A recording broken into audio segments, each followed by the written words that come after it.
It's the Betfred Challenge Cup final, Warrington Wolves against Kingston Rovers, and it's one of the showpiece events of the Rugby League calendar. I'm Sharon Shortle. Alongside me is the two-time Challenge Cup winner, John Keir. Good afternoon, John. It's a special place, isn't it? It's absolutely special. I mean, just prior to us going on air, I took the headphones off to hear the crowd singing, and the atmosphere is sensational. You know, it's packed here at Wembley. The weather's good. It's holding it really well at the minute. The pitch looks absolutely perfect, and we've got two teams with a point to prove. Two teams which have been runners-up in this competition in the last few years. Warrington last year losing to Wigan. The year before that, Kingston Rovers losing on golden point to the Lee Leopards. We will go through the team news in a bit more detail near a kick-off at 3 o'clock. But let me just tell you that for Warrington Wolves, the captain, George Williams, is back. He's been missing for the last 8 weeks because of an ankle injury. And similarly for Hull KR, Michael McAlorum is back at hooker. Two big names coming back into these two sides, John, this afternoon. And it all adds up for what could be a tremendous match.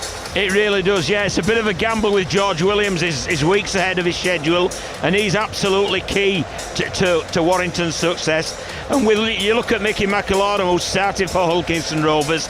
He's also important, and coming back from a bicep injury, I think 4 weeks before he was scheduled to.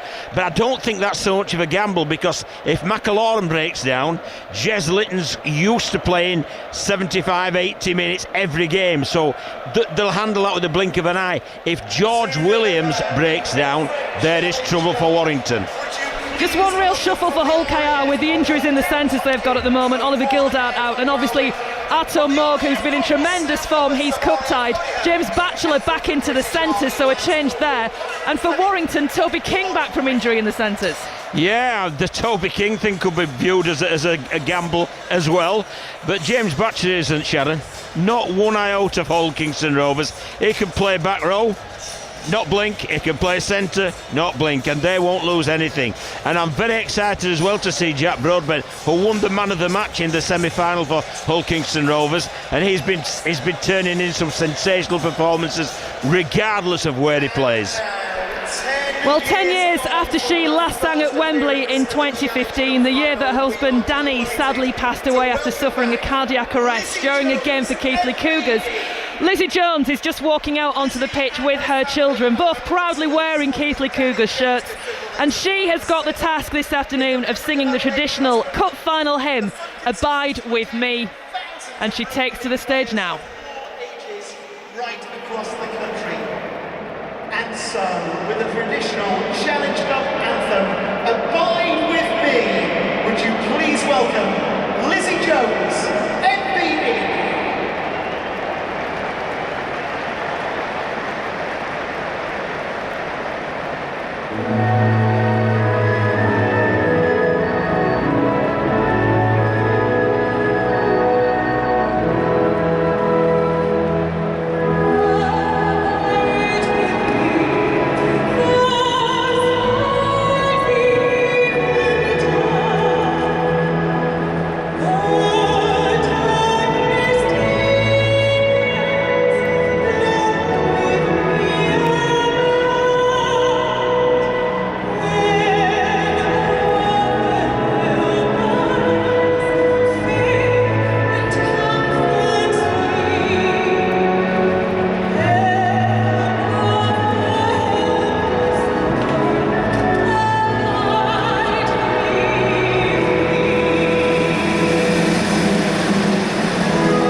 Lizzie Jones with their traditional cup final anthem. We will, of course, get the teams out very shortly. It's all part of the tradition, John, isn't it? Things like that surrounding Challenge Cup final day. Very much so. I mean, it's gone on for years immemorial, hasn't it? It really has. And I don't care how many times you hear it, there's still the lump in the throat. And beautifully sang as well by Lizzie Jones.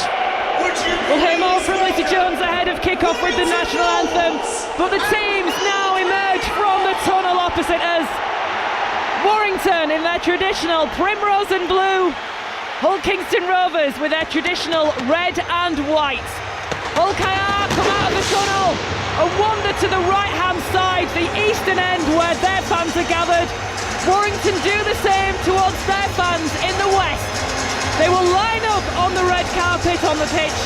They will be introduced to the dignitaries for this afternoon. The presentation to the VIPs who this afternoon for the men's final are Frank Slevin, Chair of RL Commercial, Adam Hills, the RFL President, Nigel Wood, the RFL Senior Executive Director, and Steve Wild, the RFL Vice President. So while that's going on, let's get some pre-match thoughts from inside the Wolves camp, and specifically forward Ben Curry and full-back Matt Duffy, who's hoping that Warrington have learnt some lessons from their Challenge Cup final defeat to Wigan last year. The occasion probably got to us a bit, and we lost the game before we even really got going. So this year hopefully we can start and with a level head and not let the occasion get to us, and just go in with a clear mind, a clear game plan, and stick to it. And Hull are probably the informed team of the competition at the moment, and they're going to be confident. I'm sure they are. So we just got to go out and put our best foot forward. A few of the boys in our squad have won the trophy, and we're trying to pass on messages of how good that feeling is. The coach journey home when you've got the trophy on there and you're having a beer together. It's one of the best feelings you'll have in the sport. Do you go into this one slight underdogs? There's only two teams that can win it, so it's very hard to be the underdog in a two-horse race. So they're up the top of the league for a reason. They perform very well consistently, so we're expecting a tough game for sure. But we know what we can do within ourselves, and I've never gone to a rugby league game expecting to lose, so happy with that. Matt Duffy and Ben Curry of Warrington Wolves. Well, the Super League leaders, Hull KR, have lost just once in all competitions this year to start the game as favourites to lift the Challenge Cup, which would be the club's first major success since 1985. Well, head coach Willie Peters says their experiences so far this season will help them today. We've had a lot of challenges, different situations this year where, we're playing obviously against FC who were at their place twice, first v second. They've had different scenarios this year that put us under the pump a little bit if you allowed it to, but it hasn't. The players have stayed on task and I'm proud of them for that. People are saying we're favourites and you've got to embrace that. You've got to go, okay, well, we've put ourselves in a position to be called the favourites, and I still think it's a 50-50 game because they're a very, very good team. So we just need to win more moments than we lose, and that usually determines whoever wins. There'll be generations who've never seen Rovers lift a major trophy. Is that a millstone or is that an inspiration for you as a team? If you're going after something and you want it bad enough, you can find a way to get it, and that's what we'll be looking to do, and we're doing it for a lot of people, not just ourselves, a lot of people. So, yeah, I think it's an exciting opportunity. That's how we look at it. Willie Peters, the Hull Kingston Rovers coach. So while the VIPs are still meeting the teams, let me just run through how they do line up this afternoon. Starting off with Warrington Wolves. At number 1, Matt Duffy, the fullback. 3 quarters, Josh Thewlis. Toby King returning to the side. Roderick Tye and Aaron Lindop getting the nod on the wing. The halves, George Williams and Mark Sneed. They could be absolutely key this afternoon for Warrington Wolves. While the pack has got Luke Yates, Sam Powell and Paul Vaughan in the front row. Adam Holroyd and Lachlan Fitzgibbon in the second row, and Ben Curry lines up at loose forward. On the bench, James Harrison, Joe Philbin, Geordie Crowther and Stefan Ratchford. For Hull Kingston Rovers, Jack Broadbent is at full-back. 3 quarters of Tom Davies, Petter Hiku, James Batchelor and Joe Burgess. The halves of Mikey Lewis and Tyrone May. The pack is Sawaso Sue, Michael McAlorum and Jared Warrior-Hargreaves back from a 2-game suspension. He's in the front row. Dean Hadley and Jai Whitbread are in the second row, and Elliot Minchella is at loose forward. And on the bench, Jez Litton, Sam Luckley, Kalepi Tanganoa and Jack Brown completes the bench. Now, it's only 2 weeks, John Kay, since these last 2 sides met. It's going to be a very different occasion this afternoon, isn't it? Massively different, yeah. I mean, and there's been some real important changes to the personnel as well within the team. So I think you can forget about 2 weeks ago. That was 2 points in a comprehensive manner to Hull Kingston Rovers. But this is a one-off. This is the Challenge Cup final, and as it said in the build-up when I think it was Ben Curry being interviewed, anybody can have favourites or underdogs. It's a 2-horse race, and when it's a 2-horse race, anybody can win, and it'll be who has the most significant moments. So Warrington Wolves even winning the last game in 2019, Hull KR the last win in 1980. And now the national anthem once again sung by Lizzie Jones.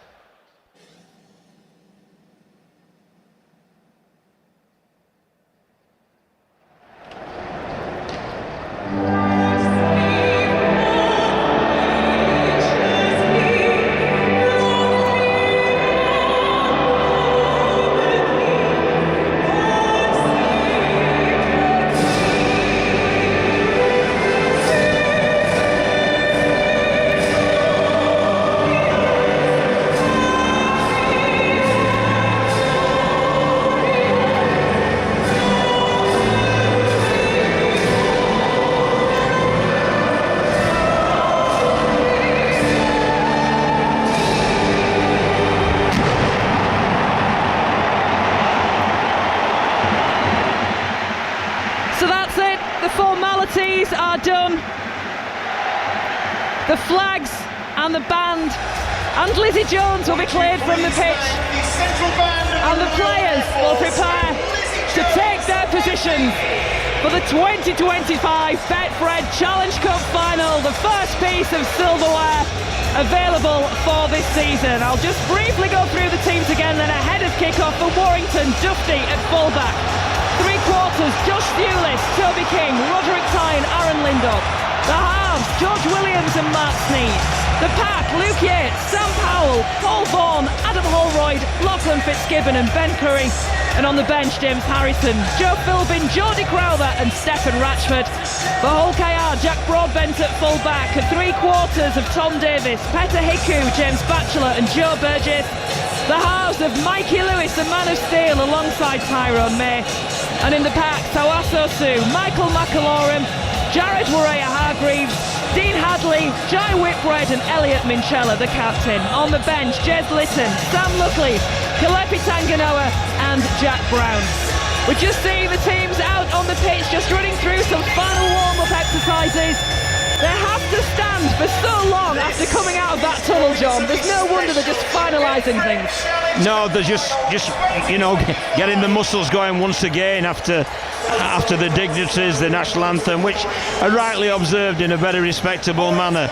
But now they've just got to fine-tune their last preparations, and it's a great occasion, it's a great environment to play rugby league in.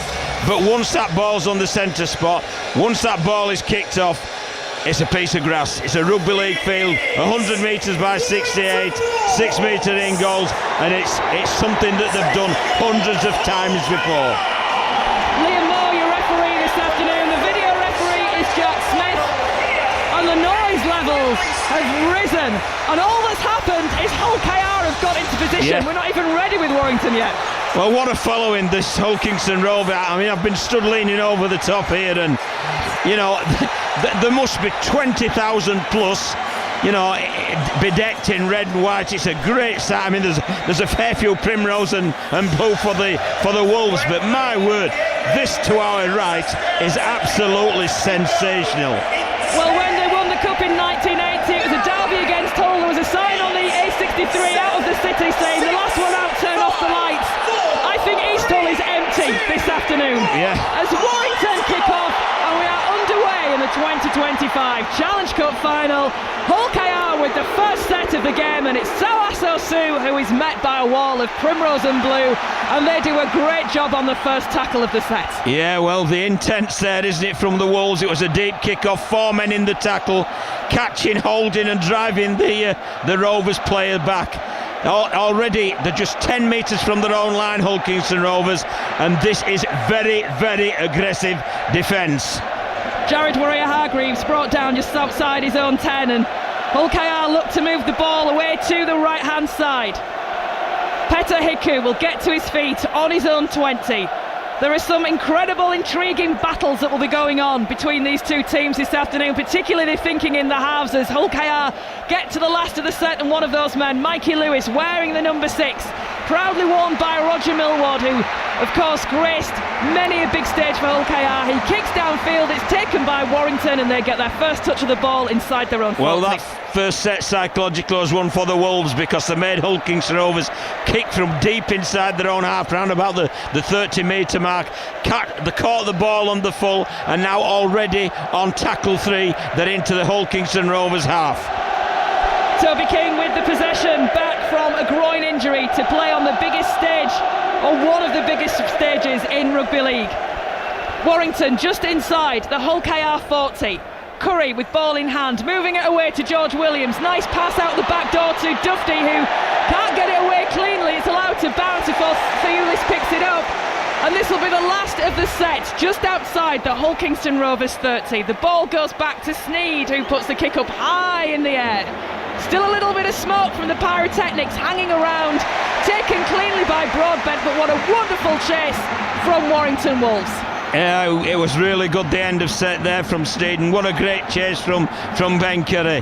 But once again, Rovers were fielded that ball, but they're struggling to clear their own end. And I believe this is why they started Mickey McAloon, because they knew full well after the semi-final Warrington would absolutely fly out of the blocks, and they have done. And it brings an extra bit of aggression, McAlorum, as well. So Hull KR with the drive. Jai Whitbread, he knew about that tackle from Warrington. Still inside their own 40 on the last. Again, it's down to Lewis to kick downfield. It turns Thewlis, who takes it sideways on. But on the full, Sharon, on the full once again. So a really good aggressive start without the ball for the Warrington Wolves. Williams offloads to Ty, who gains a couple of metres forward before Hull Kingston Rovers move in. The red and white shirts, traditional colours out there this afternoon for both Warrington and Hull KR. Centre of the field now with Vaughan, who just slips as he went into that tackle, but it's a penalty. Yeah. We're 3 minutes into the game, and that's the first penalty. It's a little unfortunate there for Jared Warrior-Hargreaves, who, Paul Vaughan's carrying the ball. Is slipping, so there's mitigating circumstances, so there won't be any sin bin or anything like that. It's simply a penalty. Warrior-Hargreaves just back after a 2-match suspension. Possibly treading a fine line, I'd suggest. Yeah, but the referee said, but what does he expect him to do? He was slipping. Vaughan's slipping. Yeah, he's low down. It does clip him, there's no doubt about that, but it's a penalty. And that penalty awarded on the Warrington 40. Sneed will kick for touch, and that will gain Warrington another 30 metres, 20 metres upfield. It will start on the Hull Kingston Rovers 40. The tap is taken and Warrington move it along the line, and it's with Vaughan who takes the carry.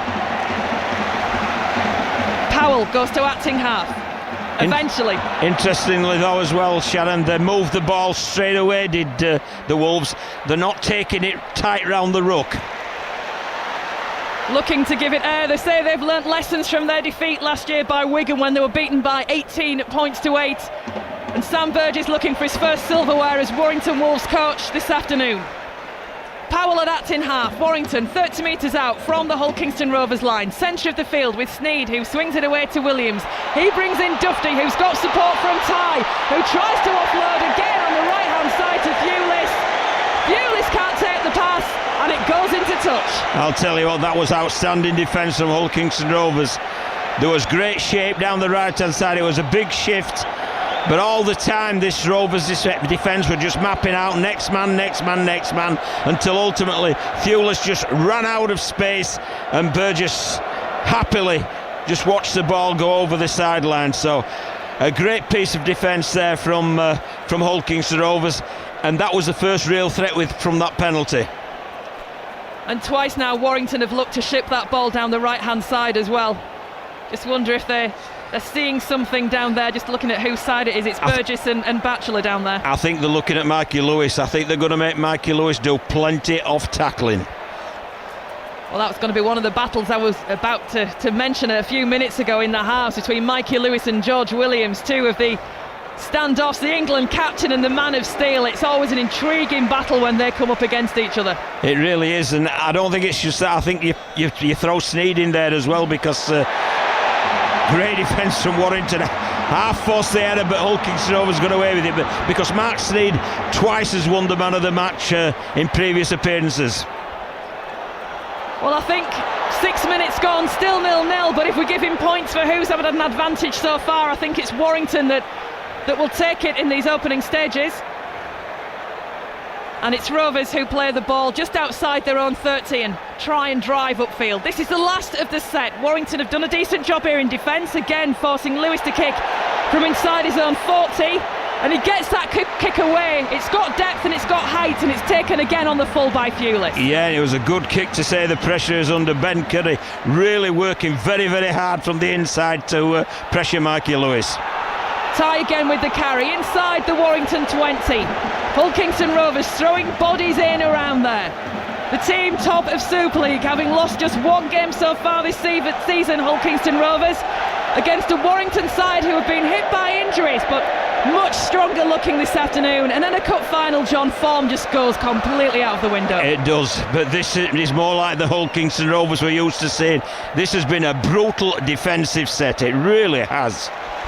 And they've kept Warrington back inside their own 40. This is the last of the set. It goes back, and the kick comes long downfield. Broadbent has to stick out a boot. It looked like he put an arm out to try and catch it, thought better of it, controlled it with the feet and collected it safely. Yeah, he is safe at fullback, is Broadbent, but I don't think he'll play fullback in a game such as this before, especially with a kicker of such a plum as Mark Sneed. Not part of the Hull KR squad, I should say, back in 2023. As Rovers now come towards the halfway line. Looks a little bit of miscommunication possibly there from Hull KR as the ball bobbles a little from the pass. It's picked up by Minchella in the centre of the field and given to Waraya Hargreaves, who takes a heck of a contact there from Paul Vaughan and Sam Powell. Yeah, I think there's a bit of needle between the two enforcers on the respective team, Waraya Hargreaves and Paul Vaughan. And that's a great kick as well, and Burgess with a very physical challenge.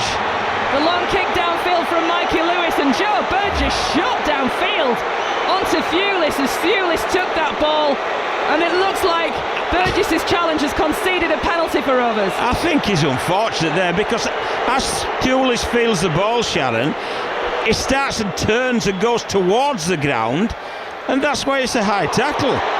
It can't be anything else. And I don't care what the Warrington fans are moaning and groaning and booing about. The mitigating circumstances there, he's virtually sitting down as he's catching the ball. So the referee just going across to Josh Pulis, who's still got the physios around him. We're just looking at a replay of that, and he's so low down as he took that ball. Yeah, where was Burgess going to put himself? Well, he couldn't do anything else. No. It was either hit him there or go over the top of him. It's about the height of a snail off the grass, wasn't it? It was so low down. But nonetheless, that will be a penalty. The referee just having a chat with Joe Burgess. In front of you. Yeah. Okay, so that's what makes it a penalty. Just be very careful as you approach. You do make contact with the head, so that's why it's a penalty. But I appreciate he drops suddenly in front of you. Okay, mate, that's why it's a penalty. Yep. Well, that's a great explanation, is it, from Liam Moore? As we called it, I'd like to say as well, Sharon, as we called it. Absolutely right, John, absolutely right. So the penalty to Warrington, 8.5 minutes gone. Warrington 0, Hull Kingston Rovers 0. Full commentary of the Betfred Challenge Cup final on Sports Extra 3. Well, both teams, are certainly being very, very, very physical. And if it continues like this, there's going to be some sore bodies tomorrow. Well, the clouds are gathering above Wembley. The temperature's just dropping a little bit. It's been a bit showery and there's a very thick light rain falling at the moment, so handling will no doubt be affected as well. A little bit greasy as this game progresses if the rain continues. Vaughan gets to his feet just outside the Hull KR 40, back along the line, and it's given to Sneed, who just chips over the top. That's got nice pace on it as well. Great kick. Yeah, forces Broadbent to backpedal, takes it in his own 10, And a great kick and a great chase, really pinning Broadbent back, and the ball's come loose! Now is that the first try of the game?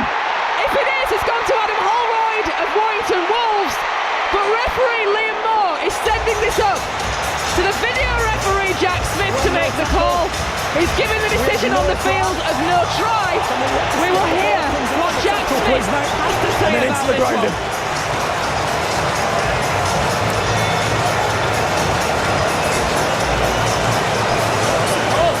No try, we're having a look at how the ball comes out, then the grounding. Okay. You know, Burgess one, he's just got to compete and he's falling. No, but he makes and we had another one with Vaughan as well. The loss of height. Fair enough, mate. Yeah.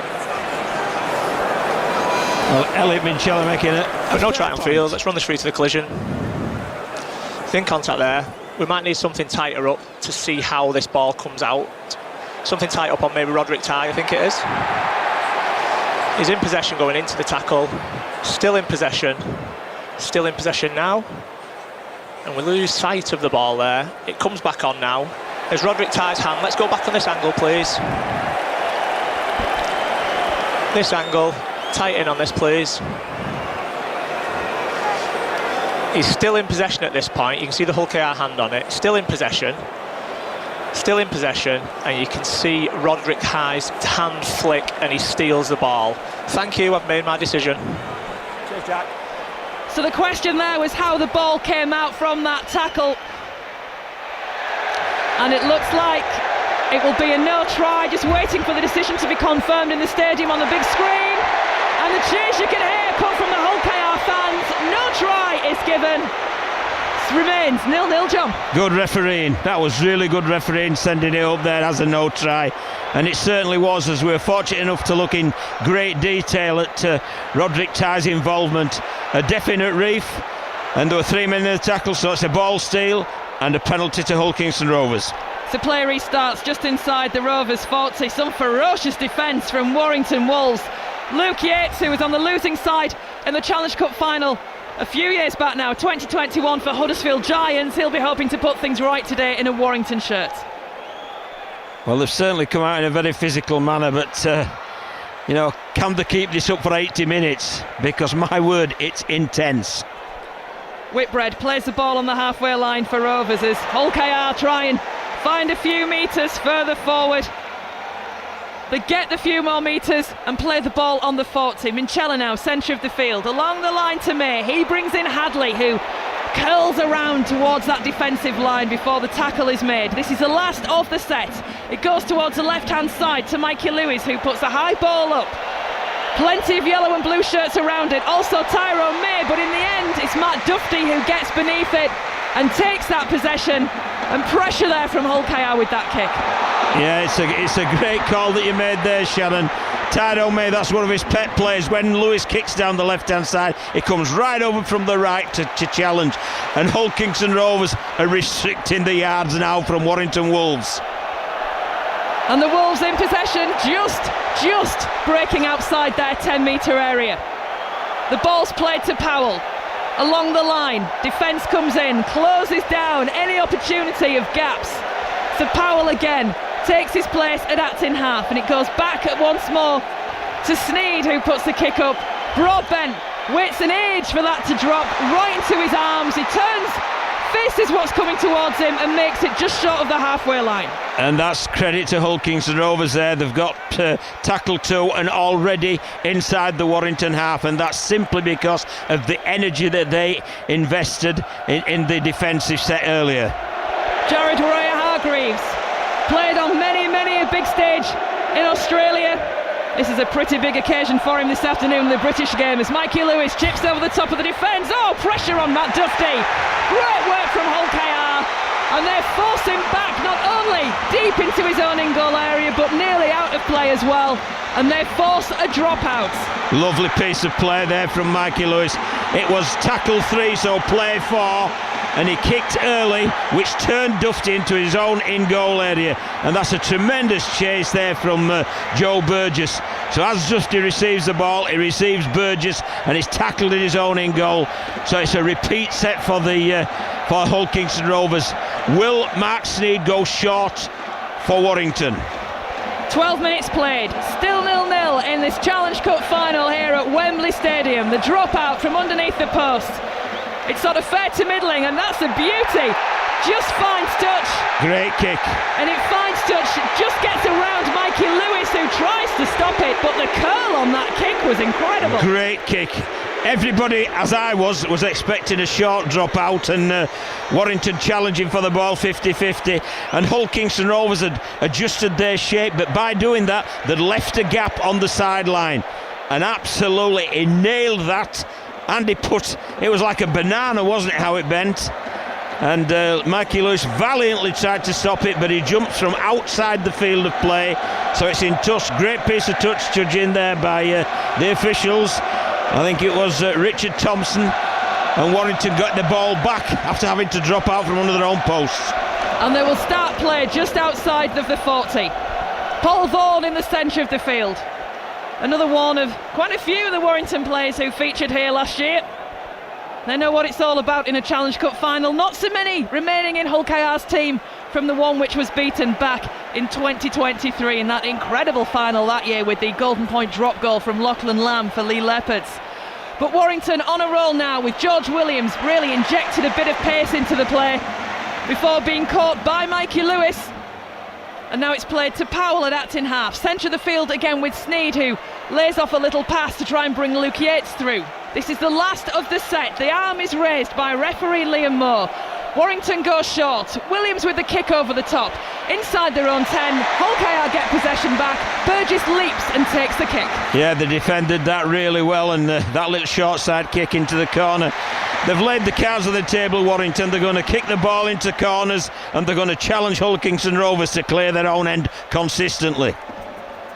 No real out-and-out chances of points yet for either of these sides. The try disallowed from Adam Holroyd, mainly because of an error in the build-up to that. It wasn't a clear-cut opportunity at all. We're still waiting to see that as the rain gets heavier now at Wembley. The arm in the air of Liam Moore. Hull KR on the last of their set, still inside their own 40. Kick put long downfield by Mikey Lewis, but taken on the full by Matt Duffy, who was in the perfect position. And again, the Warrington fans cry in dismay. But again, it's going low, you know. And it was no head contact either none that time. None at all. But I'll tell you, this rain puts a different slant on it as well. It makes the kick chase game even more important. And if that's the case, Sharon, you'd like to think that Mark Sneed's got the ideal game for those conditions. He's got magic in his boots as Mark Sneed when it comes to his kicking game. And Luke Yates running with real determination, taking Warrington inside the Hull KR half of the field. Here's Duffy now taking it. He can weave magic too from that full-back position in attack, but not this time. Too many red and white shirts around him. On to the last, just outside the Rovers 40. Sneed puts a kick up for Warrington. That will send Broadbeck backpedaling under a bit of pressure as well. Well protected though by Tyrone May. And Warrington now, they turn to defend ferociously as Rovers try and come away from practically underneath their own post. Yeah, well, Roderick Ty's really putting himself about, isn't he? The right centre for Warrington Wolves, and he is being very, very physical in every single contact. Just been involved there in 3 tackles consecutively. James Batchelor for Hull KR. Make that 4. Just inside their own 30, here's Hadley. And again, on the last already, Warrington's defence doing a sterling job of keeping Hull KR back. So Lewis puts that kick long downfield, and it goes to Duffy, who takes it in acres of space and makes a good 20 metres before contact is made from Batchelor. Apart from the kick when they got the dropout, Hull Kingston, I can't recall a kick that's found the grass. Every single time, Warrington Wolves have caught it on the full. And most, if not all, of Hull KR's kicking game will go through Mikey Lewis. Tyrone May not known particularly for that aspect of his game. Everything will be through Mikey Lewis, and unless he can mix that up, it could be, well, who knows, it could be a difficult afternoon potentially for Hull KR. But Warrington, again, find themselves in possession.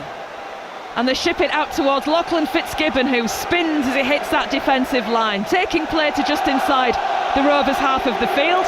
And on the last of the set, it delivered back to Sneed. And again, a high bomb drifting is put in. A little bit of a breeze starting to come around the stadium now as Jack Broadbent takes that and makes 15 metres forward. And did pretty well, didn't he? Because the difficult kicks to catch are those from Sneyd, but it really is. The rain is absolutely siling it down, Sharon. 18 minutes gone, still 0-0, Warrington 0, Hull KR 0. It's full commentary of the Challenge Cup final, Rugby League Challenge Cup final on Sports Extra 3 as Petter Hiku is driven into the ground on his own 40-metre line. You can really see the rain if you look into the lights, look to the sky, but also you can almost see it hitting the ground. It's that heavy at the moment as the kick comes through from Mikey Lewis, and this time it does find grass and finds touch. Yeah, just outside the 40, I believe. So I think they're just checking that. He's asking the video referee to check that. We're seeing the foot's on the line, so outside the 40. Can you just check that, please? So that will be checked by the referee, and he's just waiting to hear confirmation whether that is a 40-20 or not. That looks like it is a 40-20 to me. It does. It does to me. Yeah, planted because firmly. Cheers, mate. The heel is definitely within. Middle, yeah. And it was firmly. Foot's on the line, he's outside. Oh, Play the ball. He's saying the foot's on the red line, so he's outside. Wow. Well, that's tight. Well, that is really tight. It looked like he'd planted his foot at the right side of the 40-metre line to me. There must have just been a toenail or something just at the wrong side. Unlucky there, Mikey Lewis. I like it though, the officials are making really quick and efficient decisions. And long may that continue. As Warrington then, as a result of that not being a 40-20, it would have been a belter of one. It was more like a 40-10 if that had been given successful from Mikey Lewis, but Warrington back in possession. This is some game, Sharon, you know. It is some game. It's what you want to see in a Challenge Cup final. Intensity like this, skill levels like this, and two teams just really going at each other. Centre of the field then with Sneyd. Warrington looking to give it air, and they could be working space out on their left-hand side as Duffy evades one tackler. Can't get past Minchella. Did a great job, didn't he, Elliot Minchella there, because it almost looked as if Duffy was away. Last tackle. Kick from Sneyd goes high. And again we see Burgess rising like a salmon to pluck that out of the air, and he needed to do that. He was protected well by his teammates, but under pressure Burgess gets possession back for Rovers. That was a fantastic catch. That was absolutely superb. In these conditions, a kick like that under that pressure was sensational from Joe Burgess. Ben Curry and Luke Yates hanging off him almost immediately there as we've got a stoppage in play now as Jack Broadbent just has a little bit of assessment from the physio. He took the ball and he took a bit of a slap in the chops from Luke Yates. Mikey Lewis right on the spot appealing as Mikey Lewis tends to do. Yeah, but he's not wearing the green of the official strip. He's wearing red and white. I sometimes think Mikey Lewis does think that. Wonderful player that he is. So Hull KR then with the ball just coming outside off their own 40, centre of the field with Minchella, and this will be the last of the set. McAlorum at Acton half. The ball is sent back to Lewis, and again he gets a charge from the defence at him, and that's a good kick, and again we see Thewlis backpedaling, but again Johnny takes it on the full. Yep. Consistently so. They're laying both wingers and full-back. There's three men back with Warrington because they know really that Mikey Lewis is the only danger with regard to the distance kicks. Be interesting when Jez Litton comes on if he starts kicking from dummy half. And Warrington try again to give the ball a bit of air, but King can't evade Minchella. And Tom Davis out on that far side combining for the tackle as well. But Warrington are gaining metres. They're coming outside their own 30. I'll tell you, any metres anybody's gaining is at a cost in this game. Williams with the kicks, I should say, long downfield, and again Broadbent takes it. That's allowed to bounce. He's got plenty of space to take that in, no pressure at all, and he makes it to the 30 before being met by the defensive line. And now it's the Rovers fans to start baying for something that wasn't there. Yeah, let the referee. Exactly 50% possession from both, and both teams having 11 sets each, and both teams completing 10 with just one incomplete. That's high standard rugby league. Well, the opening few minutes it felt that Warrington had the edge, but that has completely settled down, and there's very little to pick between these two sides. Errors could be key, And we've just seen a knock-on from Hull KR right on the halfway line. Yeah, Jai Whitbread it was, carrying the ball, and that's the result of this rain, I believe, because it was a very ferocious contact from the Warrington Wolves defenders. But he's looking to offload it, and there's no need. Weather like this, you've got to look after the ball, kick long, chase hard, defend tough. So Warrington will get the possession. 22 minutes played, still 0-0. Will we see the first opportunity for points from this next passage of play?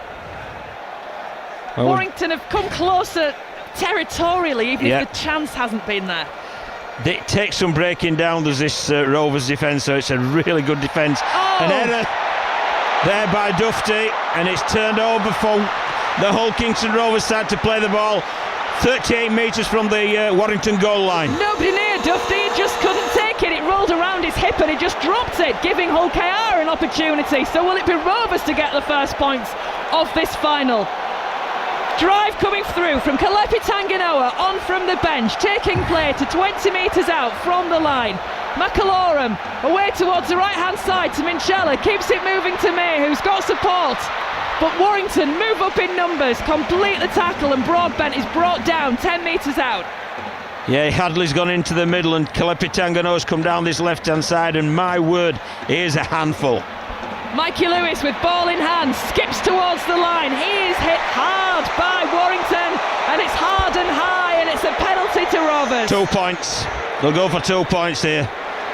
Yeah, just get some points on the board. About 23 and a half minutes of absolutely breathtaking, intense, physical rugby league. And it's the first penalty Warrington have conceded. High tackle, about 15 metres or so out, and about 20 metres in from the sideline. And Mikey Lewis, who's not the normal kicker for the Hull Kingston Rovers, it's normally Arthur Morg, who is cup-tied, so he's got the duties now, and he's obviously fancying his chances.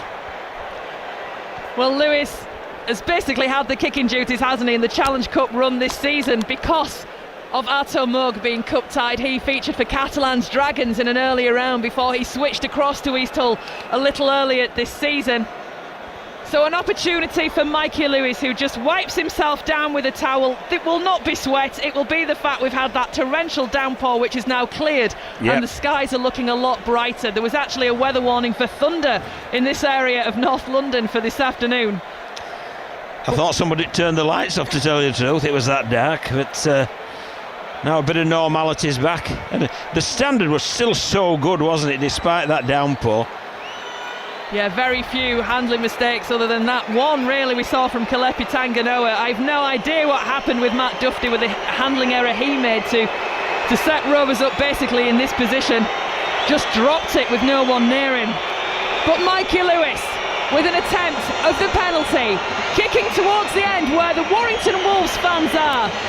Strikes it with his left foot, and it's clean, and it's true, and it's between the H's, and Hull KR take the lead. They lead 2-0 after 25 minutes. Yeah, first blood there to Rovers, and they've grown more into this game. Warrington Wolves came out absolutely. If it was a boxing match, it was a flurry of punches after another flurry of punches, and they rode that particular storm. They've grown more into the game. And the reward after that penalty deep in the Warrington half is 2 points for Rovers and 2 points for Mikey Lewis. And an indication of how tight and intense it is that Rovers went for that 2 points rather than trying to run it with that fresh set of six. As Toaso Su loses the ball on his own 10 under the challenge of the Warrington defence from the kick-off. And Warrington now 5 metres out from the Rovers line. Powell along the line. It's switched back to Luke Yates, who straightens things up and runs hard at the line.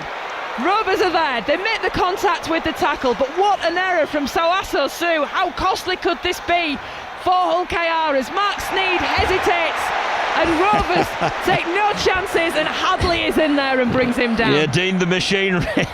He got a piece of Mark Sneed's ribs there. No time to hesitate, Mark Sneed. You've not got time for that this afternoon. Paul Vaughan gets to his feet, still inside that 10-metre area. Curry swings it to Williams, out wide to Dufty, who sends it to Fulis, who takes that pass this time, but Hull KR get numbers across and complete that tackle. 10 metres out, tie acting half. Back to Williams, centred the field now with Yates, who again straightens up. Minchella organises his defence, tries to get numbers across to the Hull KR right, and that's where the ball goes. The kick is put through though from Warrington, and that's got too much on it on the last.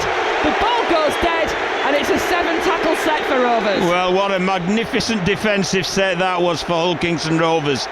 Yes, Sue did come up with an error on play 1 from the kick-off, but they just didn't blink. They just said, right, fair enough, we'll defend this set of 6, and they defended it superbly. One of the best defensive records in Super League, Hull KR, and showing there exactly why. Sam Luckley all off the bench for Hull KR with the carry. Jez Litton out there as well, so Mickey McAlorum, that gamble has certainly paid off. Just short of half an hour gone, and that dice rolled by Hull KR. McAlorum brings a different element to what Jez Litton builds, as well as the runs from acting half. He's also got that kicking game on him as well as Jez Litton, as the kick goes downfield from Warrington, and it's Dufty that takes it, and Dufty just flings it back into the field of play just as it looked like he was going to be tackled into touch. Yeah, it was being slid, wasn't it, over the sideline, so he decided just to fling the ball in field. And my word, it's hard work is this for Warrington, bringing it out from from their own goal line. So fresh legs on for Rovers as they have to defend. And the intensity is just not dropping, whether that be as far as the atmosphere is concerned this afternoon, or whether it's what we're seeing on the pitch. It's a typical cup final. This is a proper final, and it's a good crowd, and the crowd are in it as well. They really are adding to the atmosphere. And both sides are in it as well. Both sides of the crowd are in it. As the kick comes from Sneed on the last from inside his own 30. It's allowed to bounce. Broadbent is there. Again, doesn't take it initially. It bobbles past him. He turns. He takes his time. He's got space before collecting that ball and running it forward. And that, Shannon, is how important Mark Sneed is there, because they didn't really get much go forward, but because he's got such a big kick on him, he managed to kick it 60 metres on the fly, and it turned. Set was hard to clear own end to one where you're really attacking Hull Kingston Rovers through your defence. Fresh legs on for Warrington of James Harrison and Joe Philbin. So both teams getting stuck in with their substitutions, keeping things fresh, keeping things turning. As Hull KR now break into the Warrington half of the field with Sam Luckley. He's brought down on the 40. This is the last of the set for Rovers. In the Warrington half, it goes back as ever to Lewis, who puts that kick up, and it's high and it spins and it drops like a stone, and Kalepi Tanganawa was right underneath it, couldn't take it. That's half a chance, Sharon. Absolutely. If that had gone to his hands, there were Warrington shirts around there, but he also had support from teammates. Very much so. A great description, but there is afters as well, wasn't there, from James Harrison on Mikey Lewis, and I don't think Mikey Lewis will be sending him a Christmas card after that, because they certainly had words. He'll be a target, will Lewis, every time this afternoon. Sam Burgess will have prepared his side. They will know where things are coming. And what a difference to when these two met in Super League just 2 weeks ago. A really patched up Warrington side that was beaten by 31 points to 12. This is a different kettle of fish completely. Well, it's like a different game, isn't it?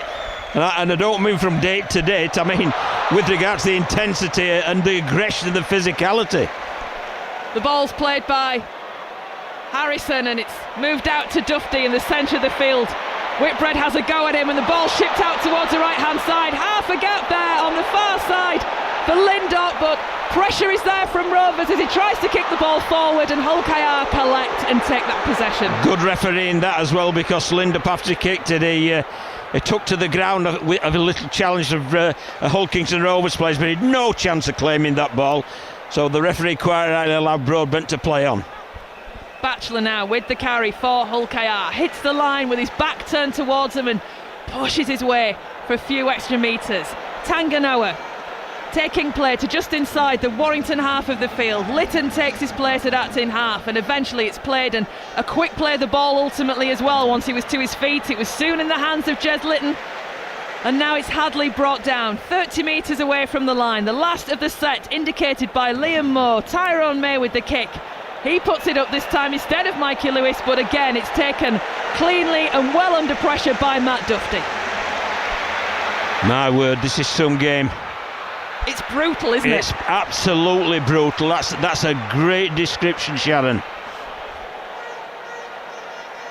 In front of the post, 10 metres away from their own line, Warrington will try and bring this ball clear. Lindop gets to his feet, tries to wriggle his way out of that tackle, but Hull KR hang on in there, and the ball is played correctly and away, and Warrington now again swing it out towards their left-hand side.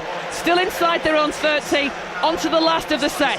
It's with Williams who puts the kick long downfield, and again Burgess is there. That splits the winger and full-back, but Burgess takes it inside his own 20, makes it to the 30, almost makes it to the 40 before the defence catches him. He's playing really well, isn't he, Joe Burgess? All season, and tonight especially. He'll be pushing for that Ashes series, you know, with England, with his form as it is at the minute.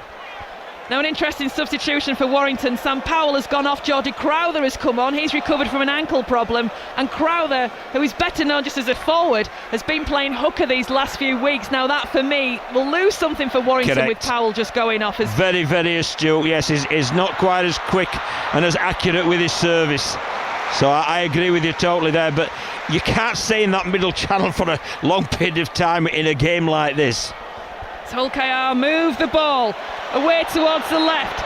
Connection there to Tanganoa from Lewis. This will be the last. 15 metres out, Hull KR. They go short to Lewis, who puts a cheeky kick over the top. It hangs a little and it's allowed to bounce, and it's picked up eventually by a primrose and blue shirt, and it's Roderick Tye, the man who collects. Well, you can't draw breath. Absolutely you cannot draw. I'm fatigued, I'm commentating. I don't know how the players feel. I didn't know there was a substitute Spedge. We could employ you, couldn't we, maybe, if there was one up here with us. 33 minutes gone, Warrington 0, Hull Kingston Rovers 2. Just that penalty from Mikey Lewis to separate them after 23 minutes. Full commentary on Sports Extra 3 this afternoon from Wembley Stadium. Who will be the winners of the 2025 Challenge Cup? The runners-up of the last 2 years meeting each other today. So it'll be a new name on the trophy this afternoon as Warrington knock on inside their own 30, and the Rovers players high-five and congratulate each other. And I think it was Philbin who was an interchange player off the bench with a scruffy play of the ball. He just drops it, stone cold drops it. Referee is exactly right, and we've got the Hull Kingston Rovers coach Willie Pearce on the big screen and applauding that.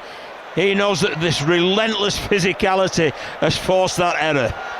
And it has been relentless, but it's been patient from these two sides as well. Nobody is trying to force anything that isn't necessarily on. There might be the decision where you just wonder if that was the right thing to do, but nobody is trying to force this. I can't say it anymore. It's a cup final, and it's a typical cup final, and we're seeing everything. And Rovers get the ball away from the scrum, and they will start this set 25 metres out. It's played and given to Whitbread, who just scuttles forward 2 or 3 metres before being brought down just inside the 20. Warrington back in a line, move up together as Hadley goes forward for Hull KR. He'll be brought down, taking the pass from Minchella. Lytton, again, in position, takes the ball, sends it out towards the right-hand side as the rain comes down again here at Wembley. Warrington standing extremely firm, keeping Hull KR back around that 10-metre line. Away to the centre of the field again. It's now in the arms of Tyrone May, who moves it out to Mikey Lewis, who tries to step through the defence. And on the last of the set, he takes play to 5 metres out. Hull KR try and chip through from Jez Lytton. He rebounds off the feet of the Warrington defenders. The Wolves react first, and George Williams collects for Warrington. Yeah, it was a great piece of play by Williams. First of all, putting his foot out to stop the kick going through into the in-goal area, then being the quickest to react in that contest between himself and Lytton to dive on the ball. Good game, good game. Well, if it's raining and there's water out there, Warrington were like a massive block of cotton wool absorbing the water of Hull KR trying to chuck things at their defence there, the pressure that they were trying to build. But none of it faced Warrington, who will live to ride another day and come forward again in possession. 36 minutes gone. 2 points in this game because it's just 2-0. This has been an incredible first half as Dufty tries to find a way through, drifts out wide. Tyrone May is there around him and wraps him up in the tackle, but a quick play of the ball from the Wolves takes them inside the Hull KR half of the field. Bodies everywhere. This will be the last of the set. Centre of the field to Sneed, again putting that kick up high. Burgess puts his name on it and he can't take it. Knocks the ball on. 10 metres out from his own try line, and now it's Warrington who will try to build pressure on the red and white try line. Yeah, it was bound to happen at some stage when Sneed's putting so difficult kicks high into the air. I mean, it was spiralling in there, and the trajectory wasn't easy to read whatsoever. And Burgess came up with the error with knocking the ball on Tanner, field it on the full. And with 3 minutes to go, there's a great opportunity here for the Wolves to post some points. It's like a pressure cooker. If there's a try, a let-off of steam will come from this game. It's incredible. So the two sides eventually will pat down. There's a bit of pushing and shoving amongst the front row, but Warrington eventually get that ball away, and it's Roderick Tye who'll take the first tackle of the set, just inside the 10. Crowther is at Acting half, sends it towards the centre of the field. You could see there as well the service from Acting half just a little bit slower than what we'd been seeing with Sam Powell. But Crowther in that hooking position for the time being, and a set restart indicated by the referee as well. Here's Philbin now Sneed trying to dance his way through that Hull Kingston Rovers defence. He's brought down. There's some fatigue in that Rovers defensive line, Sharon. And here we go again with Crowder taking it himself from Acting half, but Rovers get numbers in and around him. Keeping their line intact. Acting half is Harrison. The ball is sent back and a grubber kick is put through, and that's anybody's, and it's Thewlis! Josh Thewlis gets on the end of the grubber kick through the defence, and we finally get the first try of the Challenge Cup final, and it goes the way of Warrington Wolves. They lead 4-2. Well, we felt, Sharon, didn't we, that as the rain poured, and it's still raining, not as hard as it was before, but it's still raining on a greasy surface, how important Sneed's kicking was going to be. Well, it was vital. First of all, the spiral bomb caused the error from Joe Burgess trying to field it on the full. Then, during the next set, an early kick from Mark Smead against this onrushing Hull Kingston Rovers defence. That unpicked them. But my word, we're looking on the replay about that first kick that Burgess made. It was unbelievably difficult to take. But then what a lovely kick, and he kicked it through.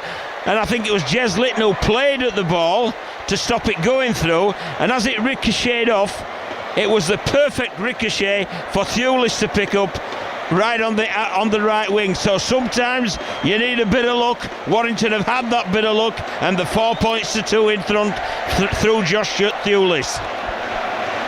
And it's the primrose and blue end of this ground that's bouncing after that. But a tough kick to come from Mark Sneed, just a metre or so, and if that, from the touchline. He's an 89% kicker, Sharon, is this fella.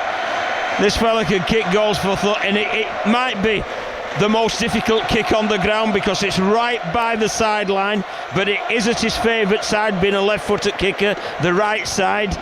And who's to say he won't kick it after the kicking exhibition we've seen out of his hand? Who's to say he will not kick this one? And I don't think we'll get it restarted, you know. I think this will be the last act of the half with 16 seconds left, and I don't think we'll have a chance to restart it. So it's either 4-2 at half-time to Warrington, or if Sneed's successful, 6-2. Either way, we are set for a huge 40 minutes in the second half if it carries on with what we've seen so far. Hang on to your hats as Sneed comes in. Oh, and again, it's like a banana, like you say, John. It curls and it drops over the line, and it's successful from Mark Sneed. 6 points to 2 they lead with 10 seconds remaining of the half. What a half we've had. What a half we've had. And it was interesting there that Mark Sneed saluted the red-white end because he's been a black and white of Hull FC player. So he'll have enjoyed that kick. But what a kick it was from the touchline. And what a half of rugby league we've had. 6 points to 2 to Warrington Wolves. I'm exhausted, they're exhausted. Are you exhausted, Sharon? I think so. We need to go into pre-season training, I think, next time round. The sides leave the field. Warrington lead by 6 points to 2. Josh Thewlis with the only try of the game. In response, Mikey Lewis with a penalty after 23 minutes. It's tight, it's intense, it's a cup final. We've got a big 40 to come. Let's get reaction from Tanya. Errors, you just can't afford them, can you? Yeah, too many errors there. Unlucky on that try. We fought well, but we defended hard, and it's just one of them ones where you just got to keep scrambling. How difficult are these conditions? Yeah, it's hard, but we're in the UK, so you kind of get used to playing in these conditions, and we just got to adapt in the second half. Go and get in the dry. Let's bring in Warrington's George Williams. George, fantastic to go in with a try on the scoreboard there. Yeah, it's a little bit scruffy, but it's wet conditions. We're playing the long game at the moment. Okay, I'm going to get in the ground, but I think we're maximum there, so it'll be interesting second half for us, but we're not getting carried away with ourselves. That's where it's tight half. Given these conditions, how important is Mark Sneed's kicking game to you? Massive, that's why we signed him, so he's been great off the boot and we'll need him to again second half. George, thanks very much. Cheers, thank you. Tanya Arnold speaking to George Williams and Tyrone May there at half-time. And at half-time here at Wembley in the Betfred Challenge Cup final, it's Warrington Wolves 6, Hull KR 2. You're listening to Rugby League Super League on BBC Radio 5 Sports Extra. Well, we'll be back with second half commentary shortly, but this is the second of 3 finals here at Wembley today. The third of 4 if you include the Year 7's final, which was won by Rainford High a little earlier. Well, we began after that with the Women's Challenge Cup final, which was won by an incredible performance from Wigan Warriors, beating St Helens by 42 points to 6. And after this game, it's the 1895 Cup final between Featherstone Rovers and York Knights. Well, shortly we'll be hearing from the York captain Liam Harris, but first the Featherstone head coach Paul Cook, who knows his group have a big responsibility today. This is a very different week and a very exciting week for everybody, and none more so than me and the town and everybody else. There's lots of people within the Featherstone community that it means a great deal to, and the players carry that on their shoulders as well. So, and I think that's a privilege and an honour for them, so I hope they embrace it, and they will embrace it, because I'll make sure they do, and the rest of the staff will do the same. We're going down there to play in what is arguably the biggest game of some players' career to date, and we hope that they can go on to bigger and better things as well. But if they don't, then this may be their last opportunity, even though it's the first, to play at the iconic stadium and to influence what is a big game of rugby league. So that will be the message: embrace it, not play it down. No, absolutely not. If you play occasions like this down, I think you're just saying the things that everybody expects you to say. Listen, this is going to be highly pressured. It's going to be highly competitive, and the best players play in it and want to embrace it. And that's the message I'll be giving to the players. Don't fold under anything. It's an honour to be there, and you carry the can for a lot of people within our community, which is close-knit.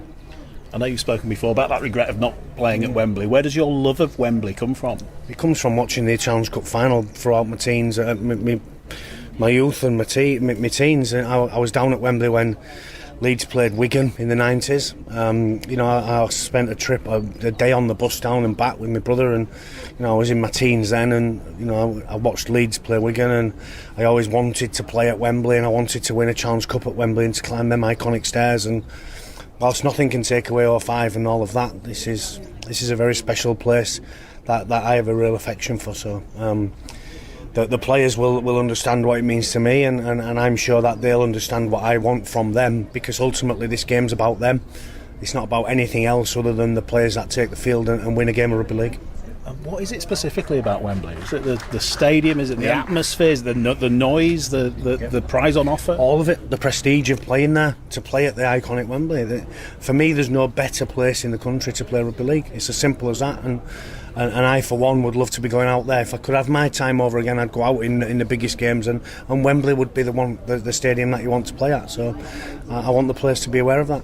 What would it mean, first of all, personally, for you to win it with Featherstone? Yeah, be up there.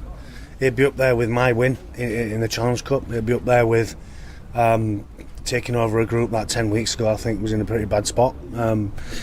We had players missing and form was difficult to come by. So the journey we've been on to get to Wembley this weekend is quite a special one for us. It's taken a bit of believing in what the coaching staff, myself, Jed and Ian, all of us coaches have tried to get them to round of our way of thinking, and we've made inroads in that. I still think there's improvement in us. Yeah, for me personally it would mean everything. For the staff it would mean the same. For the players, I've spoke to a couple of them about leave me alone if we win the game, because I don't want to be involved in any of that after the game and all water splashing and all that rubbish. It's not for me. What it is about for me is it'll be a great personal achievement. I'll enjoy it with my family and the players, but ultimately the players are the ones that should enjoy it between themselves, because rugby league's about players and the joy they bring to supporters. And talking of the supporters, what would it mean to the town of Featherstone? Yeah, everything. I think from the day I walked into the job as head coach, and Jed came in alongside me and Ian's alongside me, all three of us are very much of the same way of thinking. We understand the community in Featherstone Rovers. I finished my career playing there. I got to meet lots of people when I was playing there, and continued to meet them when I was involved in the club from this season. And they're very passionate people. They're hard-working people, and they spend the hard-earned money going down there. So it means the world to me for them and for the players and for everybody in the town. Isn't rugby league a funny thing? In 2015, if someone would have said when you hung your boots up at Featherstone after those 10 games you played, that you'd be those boots would be walking them out at Wembley, you wouldn't have believed them, would you? No, absolutely not. It's funny where the game takes you. 4 of them seasons I've had out of the game and coaching as well. So I don't know. There's some sort of divine intervention or whatever it is, destiny that we play the team that myself and Jed was coaching last year. A very, very good rugby league team with very good people at their club, and all of a sudden myself and Jed are thrust into this role with Ian, and now all of a sudden 10 weeks later we're playing against them. I think it's probably written in the stars somewhere, isn't it? Let's hope it's a fairy tale for us. Let's hope it is. Just lastly, that moment will come on Saturday when you lead out the team at Wembley. Have you got any idea what's going to be going through your head at that point in time? No, I hadn't even thought about it. It's an interesting question. Will you be suited up? Yeah, we are. We're getting suits, which I'm not keen on. I think suits are for 3 things. One I've had a couple of and they're not very good, which is court dates. The other one is weddings, and the one after that is obviously funerals, isn't it? So I'll wear it for this occasion, and I'll make it big. The players are aware of that. I'm not comfortable either. So I've had they've been taking the mickey out of me a hell of a lot since I had to wear a suit. I've also roped in Ian and Jed, so if I'm doing it, we're all going down together. So we're all going down in suits and flames. We're looking forward to it, and for all of us, it'll be a really proud moment for our coach, for us as coaches, for our families that are involved and invested in it with us. So we're really looking forward to it as a group, and I'll find my partner, we'll wave, and I'm really looking forward to embracing everything on the day. You're listening to Rugby League on BBC Radio 5 Sports Extra. Liam, here we are then, the build-up to the 1895 Cup final at Wembley. How does it feel to be going to Wembley? Yeah, excited and confident, mate. I think we're all very much grounded in knowing the fact that Featherstone are a very tough opponent, and it'll mean nothing to us to go there and lose. Like, forget Wembley. Regardless, we want to win every game we play, and especially this final. For you as well, to be captain of York Knights, to lead a team out of Wembley, have you thought about that? York was the first team to ever give me an opportunity. When I was at Hull KR as a young kid, I think I came when I was 18 and 19 years old, and I've been away and played a bit of Super League, and I always gravitated back to York, and now I made that move permanent, and the club's really backed me and really believe me, and I hope now performances are showing that I've repaid a little bit of that faith that was shown in me. But we have high ambitions at York, and this competition is one of them, but that's just the start. It is just the start for the club. What does it mean for you to take the club to a Wembley final? Because they last got there, of course, 4 years ago, but before that it was 90 years since York had played at Wembley. Yeah, exactly, and they did get there 4 years ago, but ultimately again they lost, so it means nothing. So our goal is to definitely win this, but I think what does it mean, mate? It'd mean everything to me. There's so many special people at York that, you know, I absolutely adore from my time being there as a kid now to a man. And, you know, the Leet family, for example, at York, it means so much for them to win, for us to win this. I'm sure they're going to enjoy the weekend, but it means so much more if we won it. And there's 1,000 people I could name, mate. The great people of York, and, you know, we're doing it for ourselves, but, you know, as well, we're doing it for them guys. For you as captain then, in the build-up to a Wembley final, what's your strategies? What are you looking to do with the group of players as a captain now? I think, you know, I've been very fortunate in my career to work with some very good captains. None better so than Gareth Ellis when, you know, he was at FC and around that mix, and he was so calm and so influential with his actions and his words too. So I think if I could take a leaf out of some of the guys' books that I've worked with, it'd be, you know, to treat this as any other game. You can't play the occasion. If you play the occasion, you know, you're probably coming out the wrong side of the result. So for me, it's probably just keeping calm and sticking to what we've been doing well. That's what's got us here at the end of the day. And, you know, there's definitely room for improvement within our team, but, you know, ultimately we have to keep doing what we've been doing well, and hopefully that'll see us through. Yeah, how good is it that you come into this game off the back of 5 wins, obviously in a row in the Championship as well, to give you that bit of momentum? Yeah, so fair, you know, so it means nothing. It's a knockout competition, and that's right all the way up until the final. And form almost goes out the window, certainly. I think whoever handles the occasion the best and settles the nerves earliest is going to come out on top. Yeah, so on Featherstone, you mentioned there they're in a good run of form themselves. What do you make of them as opponents for this? Very, very good team, and a very talented team as well, and, you know, coached by a very good coach in Paul Cook. He'll be picking us apart like he always did. You know, I was very fortunate enough to work with Paul, and I learnt a hell of a lot off him.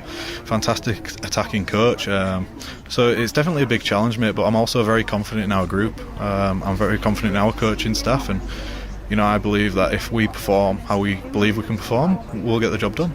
Yeah, you mentioned Paul Cook there, obviously strong ties to Hull. As a Hull lad yourself, no doubt you enjoyed learning off him then in the past. Yeah, mate, I used to love watching him play as a kid, you know, in the stands and throwing them big looping passes out to the winger. I used to try and emulate it as a kid, but honestly, he's right up there with one of the best coaches I've worked with in terms of his attacking intelligence. He's so smart. So they'll definitely have that. I'm very pleased for him. He's a good friend of mine, a very good friend of mine, so I'm very happy for him, but I'm sure he'll say exactly the same. That's about as far as it goes. You know, we both want to win, and, you know, I'll be doing everything to make sure I'm smiling on Saturday and he's not. What would it mean to you to be lifting that trophy at Wembley at the end of the game? Yeah, it'd mean everything. I think outside looking in, people probably turn their nose up a little bit at this competition. You know, it's played after the game, all the fans have left and all that sort of stuff, but, you know, to us, looking at it internally, it's the only knockout competition we can win. So to us, it's everything. That is what's on offer us, so that's what we'll go for. And, you know, I think if and when we get the job done on the weekend, it's a first step in a very positive direction for the club, and, you know, that's very important to us as well. I believe York is a Super League club in the making. It's only a matter of time, so helping them on that journey and picking up success along the way, you know, it mean everything to me. Like I said earlier, you know, there was the first club to ever give me a chance and believe in me, so to repay that faith in that manner would be pretty special. You're listening to Rugby League on BBC Radio 5 Sports Extra. It's Challenge Cup final day here at Wembley. Warrington, Hull KR 6-2. Warrington Wolves lead in this game. John Keir alongside me, hearing there about the 1895 Cup final, hearing about and speaking to Paul Cook. And Paul Cook is a player you know, or as a player, someone you knew really well. Well, I know both coaches really well, you know, and Paul was involved in a very successful period of my coaching career when we went down to the Millennium Stadium in Cardiff and managed to beat Leeds 25 points to 24, and he actually scored the winning try. So, yeah, it's been pretty important. And Mark Applegarth was there at Wakefield when I was over at Wakefield, and Mark coaches as he played, honest, hard-working and tough. So it'll be a great game after this, and it'll be a contrast to this, and it'll mean a heck of a lot for both teams, because of the, you know, that's the major competition for the Championship and League One teams. And that follows here I think it's a 5:45 kick-off the 1895 Cup. And as we heard Liam Harris say there, that's the only knockout competition for lower league clubs. It's got its place in the calendar, hasn't it? Of course it has, yeah. I mean, you can play in the Challenge Cup. You're never going to win it as a championship team, but you can cause an upset, which is like winning a final. But then if you're going to win a trophy, that is the one that you look at from a knockout point of view. I think there's two major games in the championship. One is the grand final and one is the 1895 Cup. And I think the 1895 Cup as an occasion is bigger because it's played here, whereas the grand final is played at the home ground of the highest placed club. So it's a game that they should embrace, they should enjoy, and it's two good teams as well. That to follow later, but of course we're here on Sports Extra 3 now with this Challenge Cup final at Wembley between Warrington Wolves and Hull Kingston Rovers. An incredible first 40 minutes. It was tight, it was an intense game, and it was at times absolutely brutal, with just one try to separate the teams, and that try being scored off an error.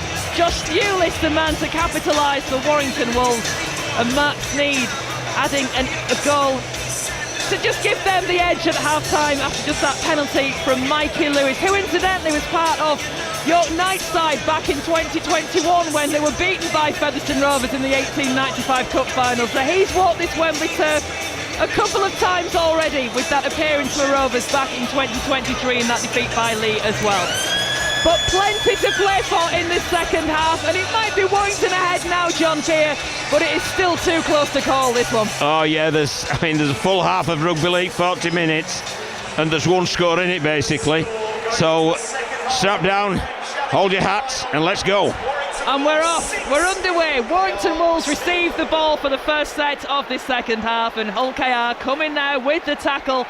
And it looks like it's going to start just as ferociously as the first half finished. Some great efforts from Hull KR. Again there, the second tackle. And Warrington back inside their own 20. But interesting, Warrington there, they didn't decide to go route one. They actually gave the ball a bit of air to try and get on the edge of this very aggressive Hull Kingston Rovers defence. Crowther sends the ball towards the centre of the field to Harrison. He's brought down just outside of his own 30-metre area. And now it's Sneed again who puts a kick downfield again, looks to try and split the winger and the full-back, but Broadbent gets across and takes it for Hull KR, and he's brought down just outside of his own 30. Sharon, you'd say this game, it's absolutely nip and tuck, I think, in every single area. The only area I think that there's a clear winner is in the kicking game, and that's been on the back of Mark Sneed. I also think as this game has progressed that I just feel that errors will be crucial to tries rather than a team maybe unlocking a defence. I think it will come from another mistake. Well, the Warrington try was a piece of luck, wasn't it, for them? They got a ricochet off a kick and it went straight to Thewlis. So, sometimes that can win you the Challenge Cup. And you take it. It doesn't matter. You just see your name on the trophy and it doesn't matter how you got there. As Rovers now, here we go! Joy Whitbread put into space. He brings play to 10 metres away from the line after making a good 20 upfield. This is the last of the set for Hull KR. It's with Tyrone May. Sends it to Vincella, centre of the field. Back to Jez Litton. Body's trying to get out of the way and give Rovers room to play in, but on the last it's a little broken. Still trying to keep it alive with May. It goes back again to Whitbread, who feeds it long to Davis on the wing, but Davis will just take the tackle and it will be the handover. Yeah, nice little break down the right hand side by Whitbread, but from the sort of made up last tackle, which it had to be, I'm not so sure that the right decision was to give it to a wingman, because obviously as the defence comes across, it's only got one way to go, and that's into the field of play, which is where the defenders are, and that's why Warrington handled that pretty comfortably. So Warrington will start from inside their own 10. Hull KR here will be looking to keep them pinned back in this half of the field, perhaps force another error, as Warrington still look to keep that ball alive and moving as the conditions here have improved. It stopped raining again, but again it will still be so greasy down there after some pretty heavy showers in the first half of this match. Williams gets to his feet, plays the ball to Crowther. It's sent along the line, centre of the field to Curry. He'll just managed to edge his way outside the 40. This will be the last of the set of 6. The arm again is raised of referee Liam Moore, so the ball goes back to that man Sneed, who kicks it almost from the same spot as he did in the previous set. Oh, and Broadbent allows that to go over his shoulder. It went backwards though, says the referee, and he'll bring it to the 10, but Sneed's kicks starting to cause more issues. I just can't explain how difficult those kicks are to take, because they really are. They're like a paper bag in the wind, and it's so difficult to read the flight. Also the spiraling and spinning, so you've just got to keep moving all the time and try and position yourself properly. Broadbent didn't quite manage that, but at least he managed to palm the ball backwards so it wasn't a knock on. Rovers then still inside their own 40. A quick play the ball there to Jez Litton, who takes it himself from acting half and takes play to just short of halfway. This will be the last of the set. May at acting half gives it to Lewis, who again is caught just as he gets that ball away from his boot. It goes downfield, it's taken by Duffy in space inside his own 10, and there's 1, 2, 3, 4 Hull KR shirts around him to complete the tackle. Ty now, centre of the field. He's been good, you know, for Warrington, as Roderick Ty, both with the ball, but especially with his crunching hits. As Warrington now move to their 30. They've said in the build-up that last year's defeat will be their motivation this afternoon. Starting slightly as underdogs as well in this game, but you can see they've got some quality players back today for them, and it really has made a difference. As a long kick downfield is taken by Joe Burgess. No problems that time from the Hull KR wingman. He was the man who knocked the ball on that ultimately led to the Josh Thewlis try in the first half, as Rovers now try and find a way through outside of their 30. Warrington still hunting in numbers, as Tom Davis now in the centre of the field has come in from his wing. Well, Willie Peters said in 2023 he felt that his side wasn't ready to have won the Challenge Cup, but he believes that it is their time now and they're in a stronger position than what they were 2 years ago. And you could argue absolutely they are, with the squad that they've got. They really have progressed, but at the moment it's Warrington with the edge as Jez Litton tries to scoot and scamper forward onto the halfway line. This is the last of the set for Hull KR. It goes back to Lewis, who again gets attention from Geordie Crowther as he kicks that ball, and Dufty underneath it. Again, no issues for the fullback. No, it's very much an arm wrestle in the modern parlance, isn't it, where both sets are looking after the ball, and perhaps a little conservatively initially, because there hasn't been that much shape or ball movement, and they're just relying basically on a strong kicking game and a very strong defensive effort afterwards. 6 minutes into this second half, it's still Warrington 6, Hull Kingston Rovers 2, as Warrington slide their way into the Hull KR tackle. Just 1 or 2 losing their footing. Again, a little bit greasy, probably underfoot as well as for handling, as Dufty now with the possession on the left-hand side for Warrington. Takes play to the halfway line. This is the last of the set. King takes it from acting half, gives it back to Williams, who puts a kick over the top, and Hull KR will just watch that and guide it as it bounces in the field of play and then finds touch.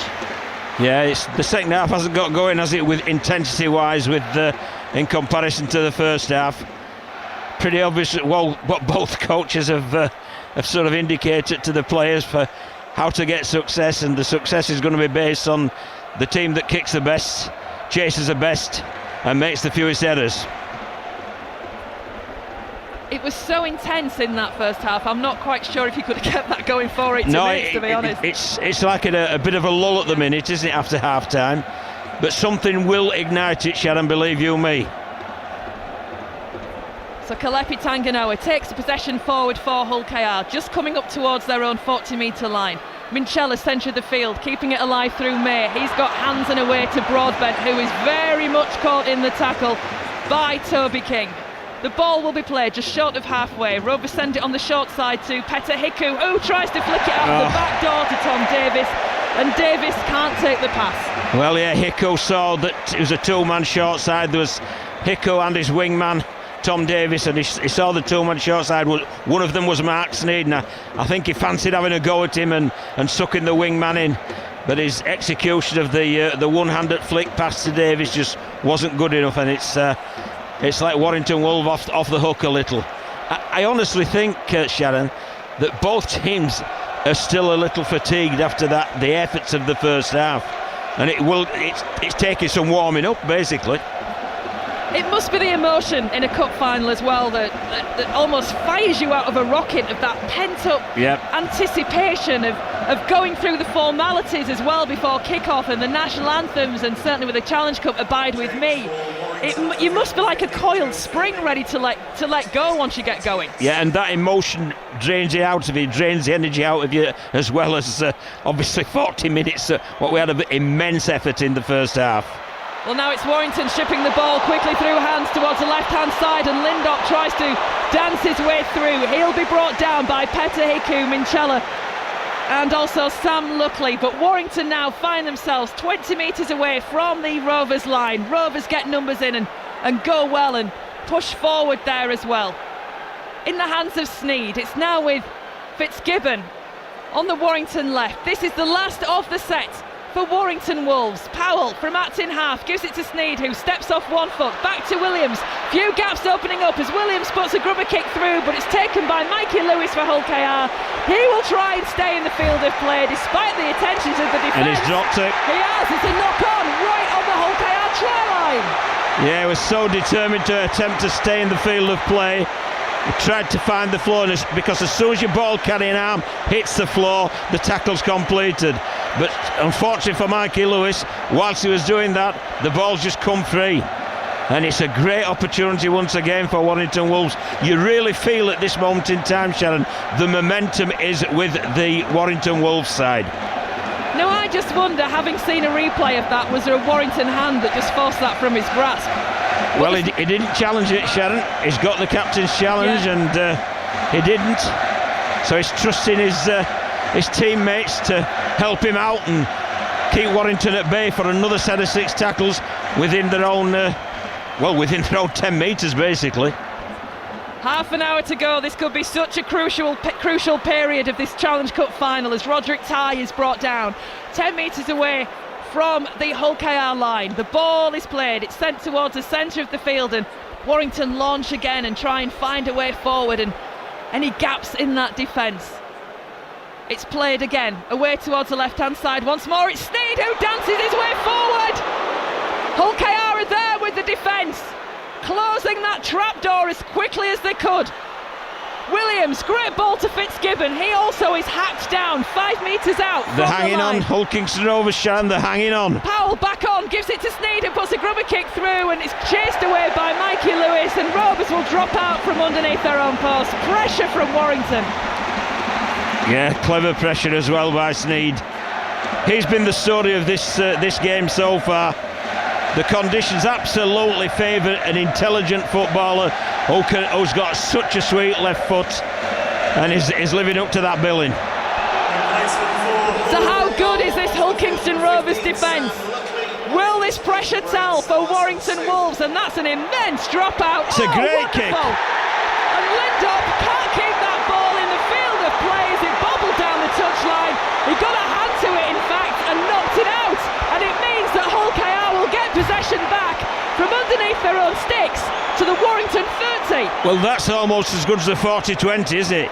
He dropped it out from his own post and he's found the sideline, which means it'll be Hull Kingston Rovers ball 30 metres away from the Warrington line, and there's some frustration on the Warrington bench there that young Aaron Lindop wasn't a little more urgent with regard to that. It's a great opportunity for Rovers, though, this 12 minutes in the second half. Well, Mikey Lewis going from potential villain to hero with that dropout as Rovers now move the ball to Minchella 20 metres away from the Warrington line, driving it in with Tanganoa. He's brought to ground 15 metres out. Litton in half, sends it back towards the centre of the field. Minchella straightens up and runs directly at the line. That's a great carry as well, he's just 3 metres away. He will get to his feet once the defence clears off him. Set restart again. That was scruffy as Warrington got away from him. Now it's Soaso Su. Charges at the line. Brought down just short. Litton again. Away to the left this time to Tyrone May. Keeps it moving to Mikey Lewis. Will he be a hero? Not this time. The defence is there. 3 Warrington shirts bringing him down, but Hull KR still trying to turn that screw. Centre of the field again, it's Lytton. Back along the line to Broadbent, who tries to dance his way forward. They've lost a little bit of ground as Rovers. Yeah, it was a bit tame, that play, was it? All the way from the line and all rather slow. Minchella again does what he does as a captain and tries to run straight and hard and settle things. Centre of the pitch, 10 metres out. Ball goes away towards the right hand side. It's Tyrone May who fancies a go now. This will be the last of the set for Hull KR. It's Warrington's turn to show what they're made of. Mikey Lewis puts the kick to the corner. That goes to space. It'll be a challenge, and it's a challenge won by Roderick Ty. And he collects that possession. It's a tap 20 for me. I think Ty was in his in goal when he caught that. My only wonder was, did he take it out of play? But I don't think he did he? That his foot. I think he took off from the in goal area and caught it, so it's a tap 20. It's diffused, isn't it, by that point? Yeah. And it is a tap 20. That was a poor end to the set there. It was it was a poor set, wasn't it? It didn't really stress the Warrington Wolves defence at all. It's going to take some winning in this game for either team. But you're right, John, as the more this game goes on, the more you look at Mark Sneed's kicking game that could be absolutely vital for Warrington. Yep. And the Wolves now find themselves going back towards the halfway line. If you were Hull KR, would you be a little concerned with all that pressure that you'd not managed to crack anything yet? I would be concerned with the last couple of minutes attacking threat, because it looked pretty stilted, to tell you the truth, and pretty disjointed. And it's Warrington now with Williams looking a little silkier in comparison as Fitzgibbon takes the tackle. The ball played to Williams. It goes to Matt Dufty, who gets around almost the first attempt of Minchella, who has a second bite at him, and in the end it's his teammates that come forward and complete the tackle on the Warrington fullback. This is the last of the set. The kick comes in from Mark Sneed, 10 metres out from the line. Oh, wonderfully taken by Joe Burgess, who really nearly got into the clear and just had a man hanging off his shorts. Well, and now it's a penalty to What Rovers. a piece of wingman's play there from Burgess. The take was sensational. It's like a high jumper there as he claimed that ball out of the air, and then it was so aggressive with his carry that Warrington had to give a penalty away. So instead of being within his own 20, they're now tapping the ball 40 metres away from the Warrington line. Great piece of play from the wingman.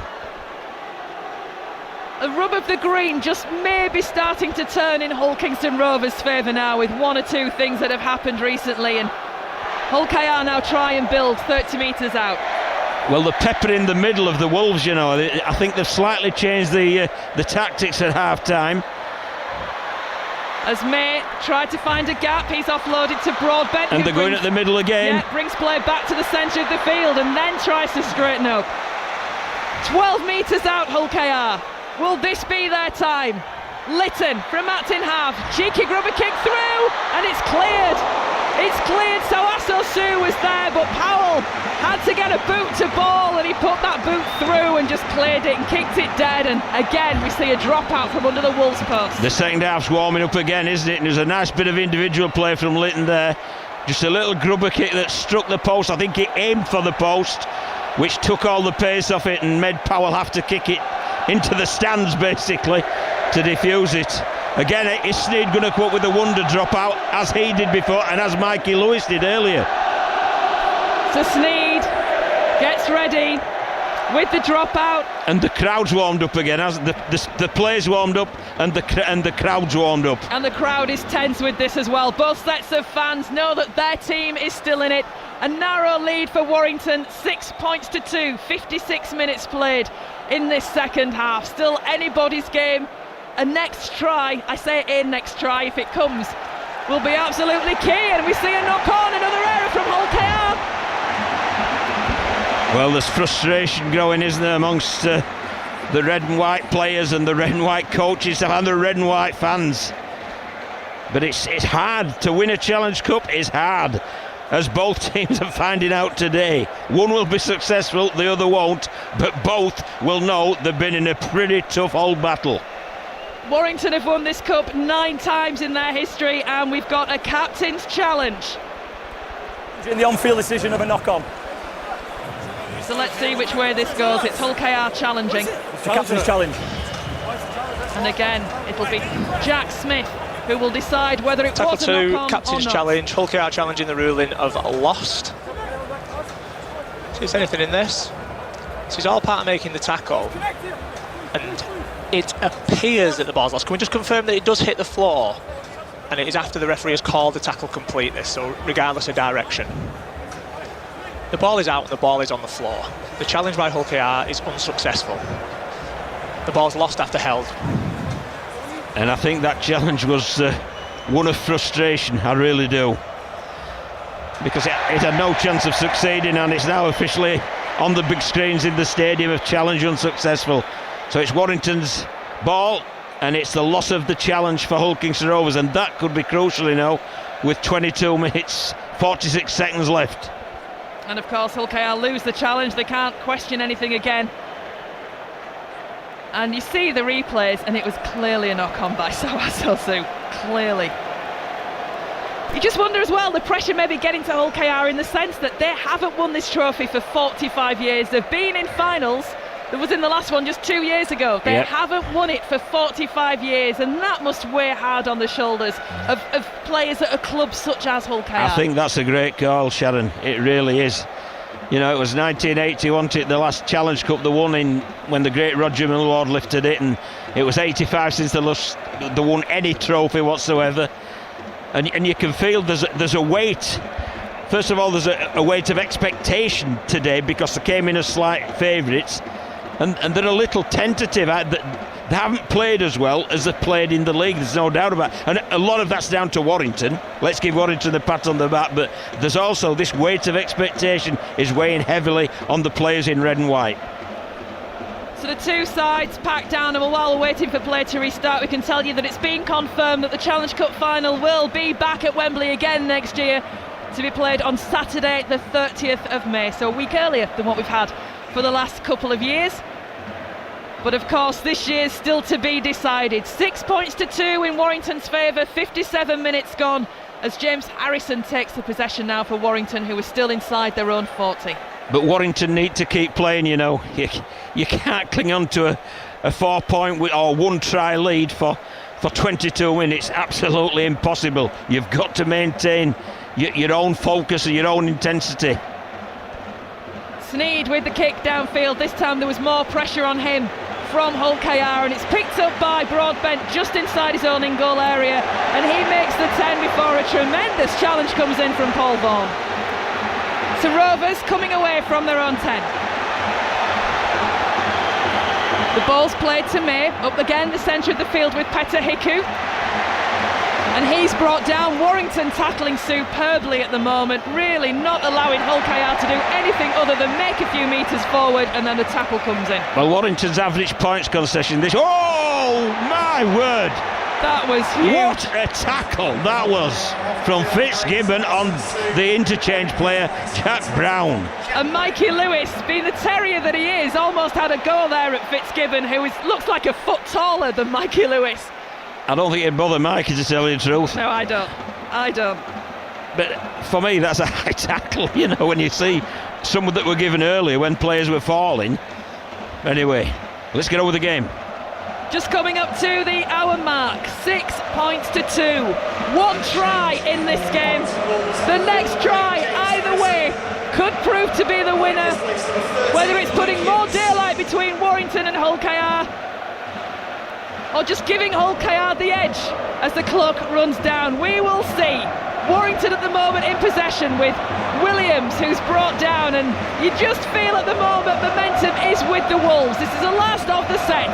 Here's Sneed, switches the direction of play before putting the kick up high, and Broadbent takes it, and again does so well there under pressure from Warrington.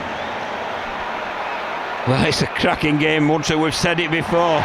But another error from Rovers, bringing it out from their own end. Tom Davis this time lost the ball in the collision. It must be very, very, very greasy out there, Sharon. And there's some massive hits, and hanging on to a greasy ball in this condition, it can't be easy as the hit is there from Vaughan. So Warrington then, 20 metres out. Is it Warrington's time now to get one hand on that famous trophy? Swinging it away to Williams, keeping it alive. Fast hands from Dufty, and the ball goes into space. And it's a knock-on. A knock-on just as Mikey Lewis thinks he's gone and away. The referee's whistle had gone. And a knock-on is deemed. Wow, you cannot second-guess this at all. You can't take your eyes off it. It's a cracking game, it really is. But I think it was James Batchelor playing that left centre position there, who jammed in on Dufty, had to do. And as Dufty attempted to pass the ball, it's struck James Batchelor, or Batchelor's played at it. And that's supposed to knock on, and another repeat set in their own half. Well, this is Warrington's to win, you know. This is Warrington's to win in the next few minutes. Well, a stoppage in play while the physios are on the field. And we just see again the replay on the screens of how Batchelor went in. And he also let Matt Dufty know he was there as he put his arms out. I think it was body on head there from Batchelor.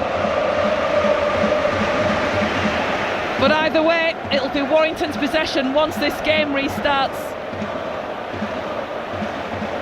And Matt Dufty will no doubt be benefiting as well, with both George Williams and Matt Sneyd back in this team. We'll probably start to see the better of Matt Dufty again. Well, I'll tell you, the coaches are going to play a big part in this, you know. A quarter of the game left, but into the last 20. And interchanges to keep people energised is going to be so important, because that first half, it's visibly taken a lot out of both teams. And they know exactly what needs to be done in the second half. It's a great opportunity this for the Wolves, Shannon. They've got a 3-3 split from a scrum in the middle of the field. They're only 20 metres away from the Hull Kingston Rovers line. I'm just looking at, everybody's matched up as well. The defence and attack out the three on either side. So anyway, Warrington move the ball away towards the left, and it's Williams who tries to step out of the defence. He can't get around it. Hull KR will be tested. More pressure from Sam Burgess's Warrington Wolves. King from acting half tries to drive his way through. Back in the side after a few weeks out since the semi-final, in fact. He won't be the hero yet for Warrington. It's Sneyd with the possession, just lays off the little ball to Yates, who drives straight up the centre of the field. 10 metres out, they'll be counting down the tackles at the Hull KR end of the field as the Warrington fans try and draw their team over the try line, but Hull KR at the moment stand firm, with Powell at acting half for Warrington. Sends the pass out, the grubber kick is put through, and again we see it cleared, and again it's a dropout, this time from under the Rovers posts. Well, I'll tell you, whatever money they paid Salford for Mark Sneyd, it's paid them back tenfold with this performance today. It's been absolutely magnificent. He's had that ball on a string off that left foot, and once again he's put it in the in-goal area. He's forced to drop out, and Lindop's not messing about this time. And Lindop takes it, starts up his motor, and off he goes, onto the Hull Kingston Rovers 40. Powell at acting half, pass to the inside, finds Luke Yates. 30 metres out. If Hull KR can keep Warrington out on this set, I wonder if we've still got another swing of momentum left. But Warrington still with that ball, moving it with Williams. Just hanging on to the ankles there was Tyrone May, and bringing Williams down. But Warrington can sense something here. It's moved out to Sneyd. He steps around and gets the ball away to Vaughan, who's caught from behind. On from the bench, it's Jack Brown for Hull KR. Warrington ship it back towards the left. It's Williams, keeps it going to King. King can't get any further through. He's brought down. This is the last of the set. Is this where the Challenge Cup is won for Warrington? Fitzgibbon back to Sneyd with the kick. It's high, it's a challenge, it's tapped on by Roderick Tye. It's kept alive. Warrington still going with Fewlis. Hull KR have to regather, and Dean Hadley drops onto a loose ball gratefully, and Hull KR absorb all that pressure. Well,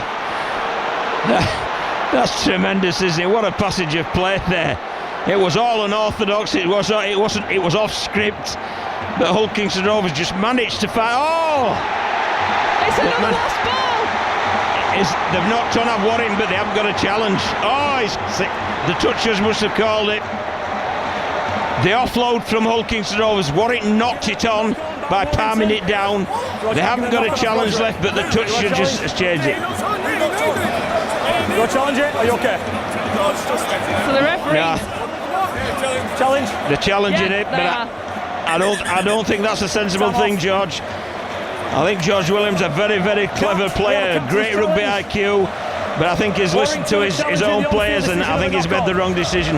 It was a knock-on, in my mind. The players very quickly around saying it was a knock-on. Tackle to Warrington are challenging the on-field ruling of a knock-on against Warrington. No. Round in possession, fair contest. Brown's looking to offload, that ball goes back there. That always appears to touch Roderick Ty's hand. We've got anything else on this? Just to confirm it was offloaded backwards first by Brown.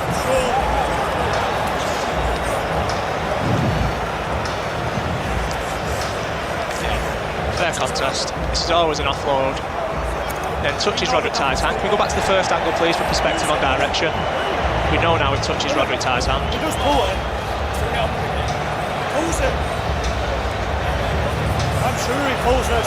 So this is all fine. It's a clear offload. We've established it's touched by Roderick Ty, and the ball goes forwards relative to the ground. It goes towards his opponent's dead ball. The challenge by Warrington is unsuccessful. It will be a scrum, Hull KR ball. Cheers, mate. Well, if you wanted any more drama, I think we've just got it. The captain's challenge unsuccessful, and Hull KR do absorb that pressure and keep the possession. But both challenges have been wastes. Hull Kingston Rovers was a waste, and that definitely was. I mean, how far are we away from the play, Sharon? And we could witness it without a problem. So Warrington still lead by 6 points to 2. 64 minutes played. We are into the final stage of this game. As it stands, Warrington will be lifting the trophy, but there is time yet, and it's close enough for Hull Kingston Rovers to rewrite that script. Lytton at in half now for Rovers. Censured the field as again the rain starts to fall here at Wembley. Rovers take play to the halfway line through Dean Hadley. Plays it to Lytton. Out wide, he's back on the field, is Jared Warrior-Hargreaves. I bet this has been an experience for that man this afternoon. New to British Rugby League this season, he will not have experienced anything quite like this. May along the line, here's Mikey Lewis trying to go through. The door is closed by Warrington. This is the last of the set. 25 metres out, the ball goes back to May this time for the kick up high. Again, numbers underneath it from both sides, and I think underneath all that is Matt Dufty, who managed to leap highest and take the possession for Warrington. Yeah, poor kick I felt from Tyrone May. He kicked it into a very congested area, which would have been really difficult to score. For me, try to isolate the winger and make it a one-on-one contest and see who comes off the best.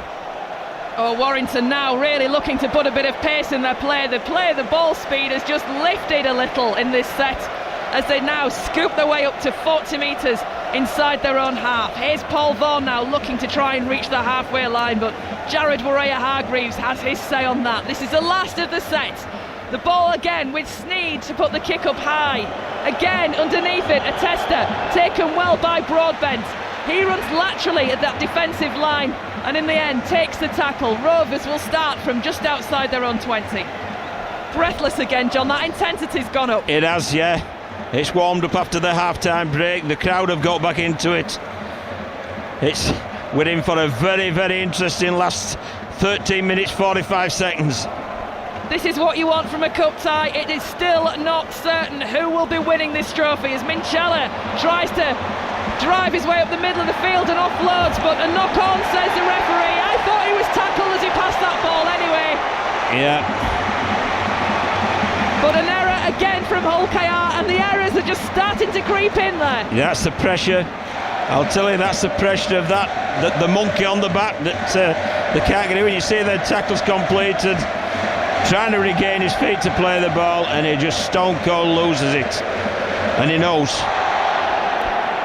Acknowledges the rest of his teammates as well. Well, we mentioned about form in the league coming into this game, and yes, Warrington have got players back, but it really has been an example about how favourites don't necessarily get their own way in cup finals, how in this stadium of Wembley anything can happen. Well, this is like a grand final with the weather, isn't it?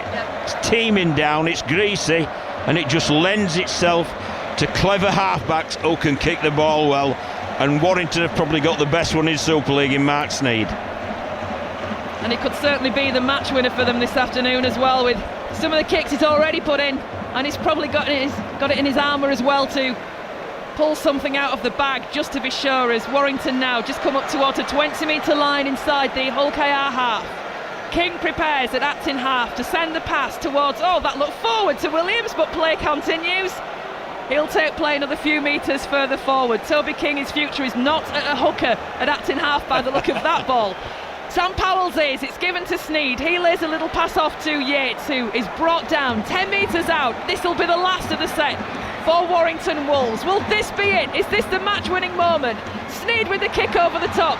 King is underneath it and takes it. Tries to give it to Lindop, and in the end, offside, says the referee. Yeah. And Hull KR will get the possession on their own tempo. A tame end, wasn't it, from Warrington?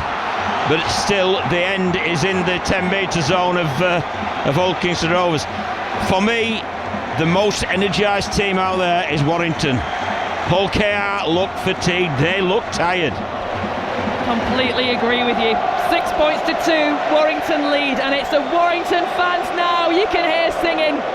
They are starting to believe, as Rovers still hope to have say in the last 12 minutes. Jez Litton from Acton half, centre of the field. It's given now to Jared Warrior-Hargreaves. Don't forget, in the final 2 years ago against Lee, Hull KR came back and levelled things very late in the match. Can they do the same thing again this afternoon? This will be the last of the set. They will need possession and position if they're going to do that. At the moment, they've only got one of the two. Lewis kicks downfield from just inside his own half, taken by Dufty, who drops to one knee, and he'll make a good 20 metres before the defence meets him. Well, Warrington haven't got to win this game again. They can play a real conservative brand of rugby league, just one out, carting the ball forward, finishing with a good kick, because it's up to Hull Kingston Rovers to trouble the scoreboard, and that's exactly what Warrington are doing. Roderick Tye brought down to his knees, just short of the halfway line, as Warrington try and get upfield again, and Curry's got half a break. He gains another 20 metres, couldn't quite shake off the attempt from Dean Hadley. A quick play the ball, now it's Paul Vaughan going forward. He's caught again by Jared Warrior-Hargreaves. This is the last of the set for Warrington Wolves, looking dangerous. Kick over the top from Williams, can't take the ball broadbent, but again, eventually he gets hold of it, but he takes it out of the field of play, and Warrington again force a dropout. They're playing really well, really smart Warrington. Their end of sets are really excellent. They are being conservative because they are in front on the scoreboard, and they are dominating possession simply by getting these repeat sets.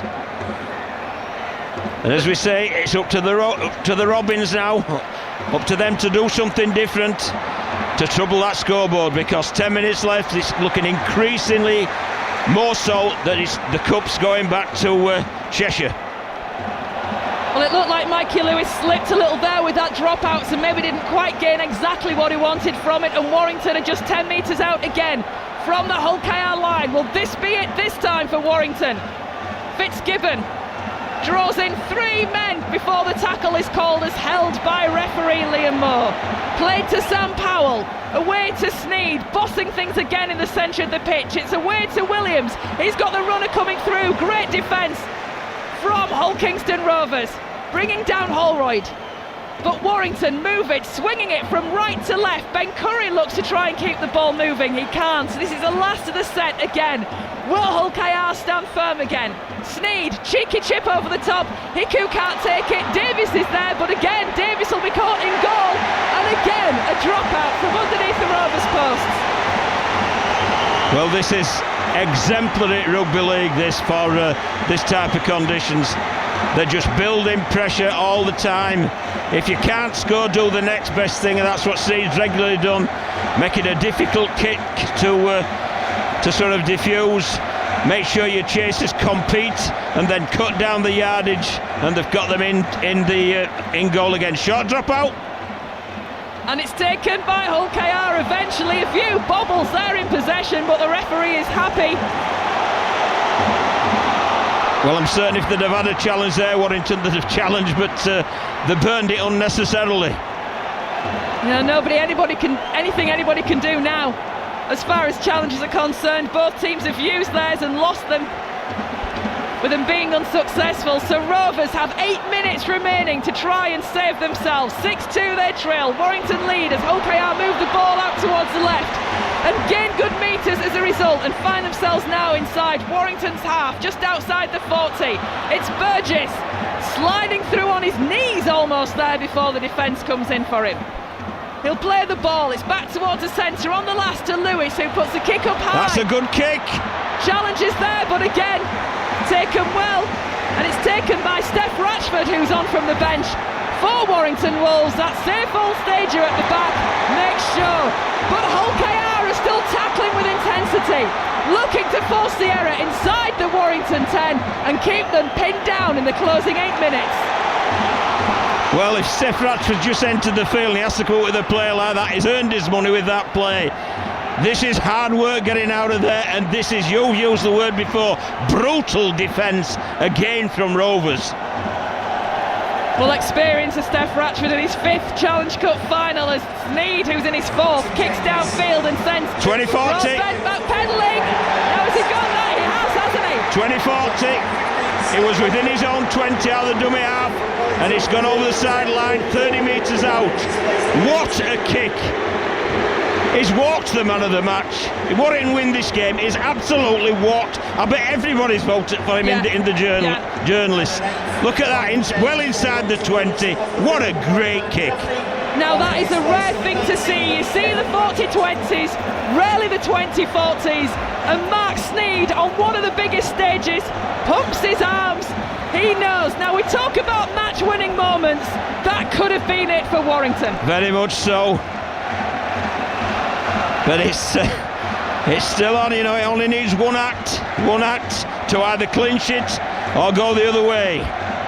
Sam Powell and acting half for Warrington, who are just 20 metres away from the Rovers line. They are still trying to get more points on the board against our Hull Kingston Rovers defence, who have thrown everything into that job. Harrison now for Warrington. Crashes forward, goes to ground. Powell at acting half. Sends a pass towards Williams on his right-hand side, who lays a little ball off for Yates. He'll run straight and hard, and this will be the last of the set. Surely a drop goal, maybe. Chip over the top from Mark Sneed, goes wide to King, and that's taken. He's taken, I should say, by Pete Eku. And again, somehow, Hull KR absorb what's been thrown at them, and the ball comes loose. The touch judge is on, but the referee is indicating that this just will be a restart with Hull Kingston Rovers ball. Well, there's 4 minutes and 52 seconds for Hull KR to rescue this game, and it's looking increasingly unlikely. We've not had a point in the second half. We've had just one try. That was Josh Thewlis from an error from Hull KR on 38 minutes, converted by Sneed. And a penalty from Mikey Lewis, which put Hull KR ahead, and Rovers now slinging the ball towards the left-hand side, finding a little bit of space there for Batchelor from a pass by Lewis, but the defence gets across and completes the tackle. Rovers will look to get through this set with no errors. They need to keep possession tight if they're to do something, and if they do from here, it's a case of Dick Turpin rides again. A long ball to Hiku, tips it on to Davis. 10 metres away from the line now, he's brought down, and a penalty is given to Hull KR for a high tackle. My word, this is a big set, this is it. This is it, I reckon. 4 minutes to go, starting the set 10 metres away from the Warrington goal line. What have they got in their locker? They looked dangerous in that set, did Rovers. Caution's got to go to the wind, it's got to go to the wind. The Rovers fans know it, they're on their feet, they are chanting. They look tense, but they are chanting as Rovers get play started again with Tyrone May. He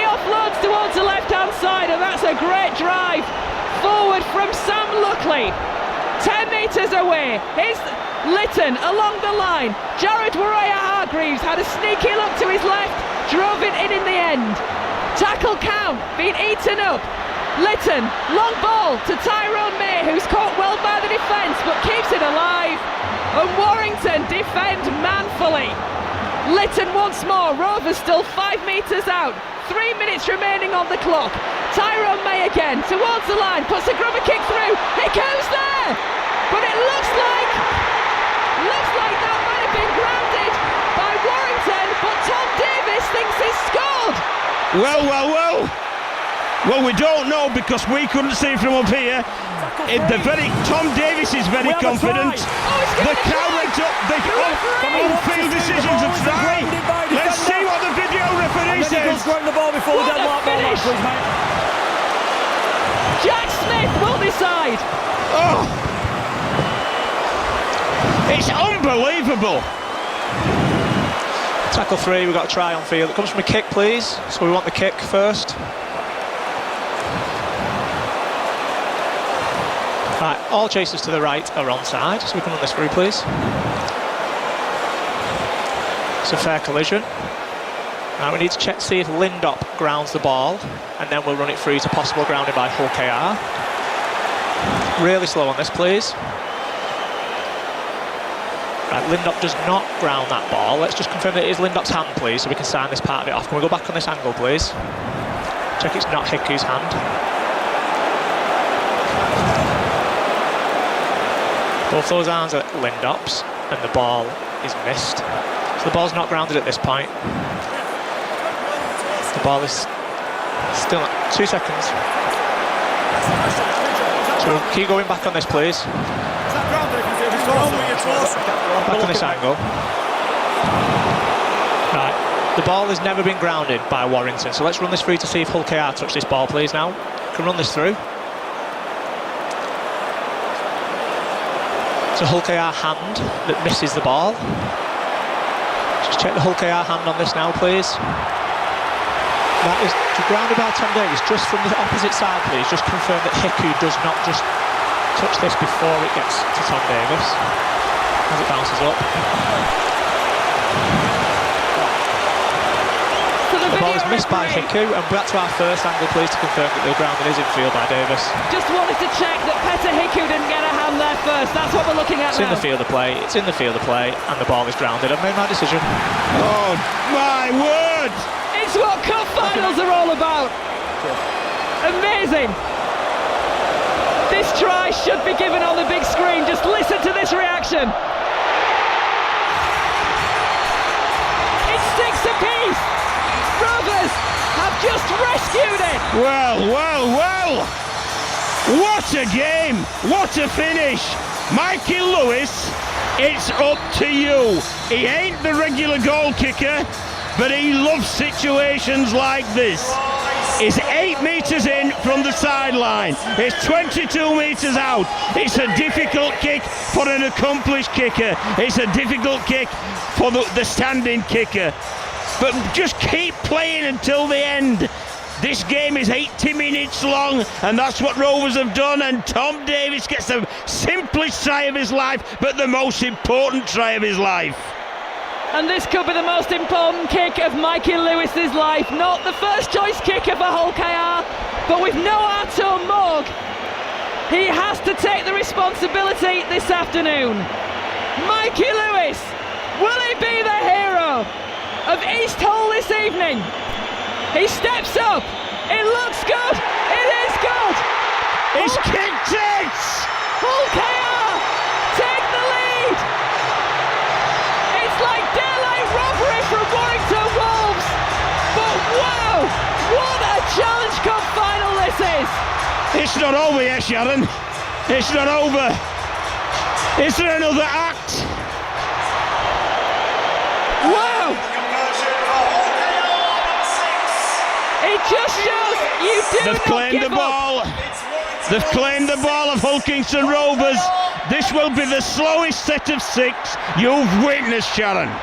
78 and a half minutes. Sam Burgess can't look. The Warrington Wolves coach turns his back. And for so long on the ropes in this second half with everything that Warrington have thrown at Hull KR. Hull KR keep going, they kept believing. And Tom Davies's try, and more importantly the conversion for Mikey Lewis, could just mean this cup is heading to Yorkshire after all. Well, they'll put the kick over the sideline, and then the 6 tackles to win the cup, Sharon. Unbelievable, the kick goes over the top from Mikey Lewis on the last. It's picked up by Steph Ratchford, and Hull KR will defend like their lives depend on it now into the last 30 seconds of this game. The ball goes into touch, and the Rovers fans start to celebrate, as do some of the players. They know they've got it, they know they've got it. 22 seconds. What a finish. What's the decision here? Well, the referee comes back. We just see the replay. I don't think anybody will really care. Roderick Ty takes that into touch, but whether anything happened before it. All they've got to do is run the clock down. It's over. And Hull KR have done it for the first time since 1980. They have won the Challenge Cup, and for the first time since 1985, they win silverware. Their wait is over. Hull KR have won by 8 points to 6. What a classic! What a game, what a game. And look at the Warrington players. You could say for the second half they were the better team. Perhaps Hull Kingston Rovers in the first half. Then Warrington got that bit of fortune. But the second half, you've got to say the momentum was with Warrington. But they just were undone at the very, very end through a fortuitous try from a kick. And they're just absolutely out on their feet, are the Wolves. So you've got to feel for them, but you've also got to admire that they were just so resilient and just wanted it so much, and they've come up with it. And what a kick from Mikey Lewis at the end. That was unbelievable pressure, and he nailed it. Well, Warrington will be absolutely heartbroken, from coach to players to supporters, but it's all about Hull Kingston Rovers. They kept going to the end, they played to the end, and in the end, they've taken the Challenge Cup. Not many tries in this game. Josh Thewlis scoring for Warrington for so long looked like that would be it for them. But right at the end, Tom Davies snatching it for Hull KR, and this will live long in the memory, John Keir. What a game of rugby league. This was a war of attrition between two great teams who've absolutely given everything in stinking conditions. It's been raining throughout the match. We've had different levels of rain, but the players have played to such a high degree of skill and such a high degree of intensity and such a high degree of physicality. It's been an absolute classic. Well, it's finished here at Wembley Stadium in the Challenge Cup final for 2025. A dramatic win for Hull Kingston Rovers, beating Warrington Wolves by 8 points to 6. Let's stay with dramatic sport here though now on Sports Extra. Let's catch up with the tennis and the French Open.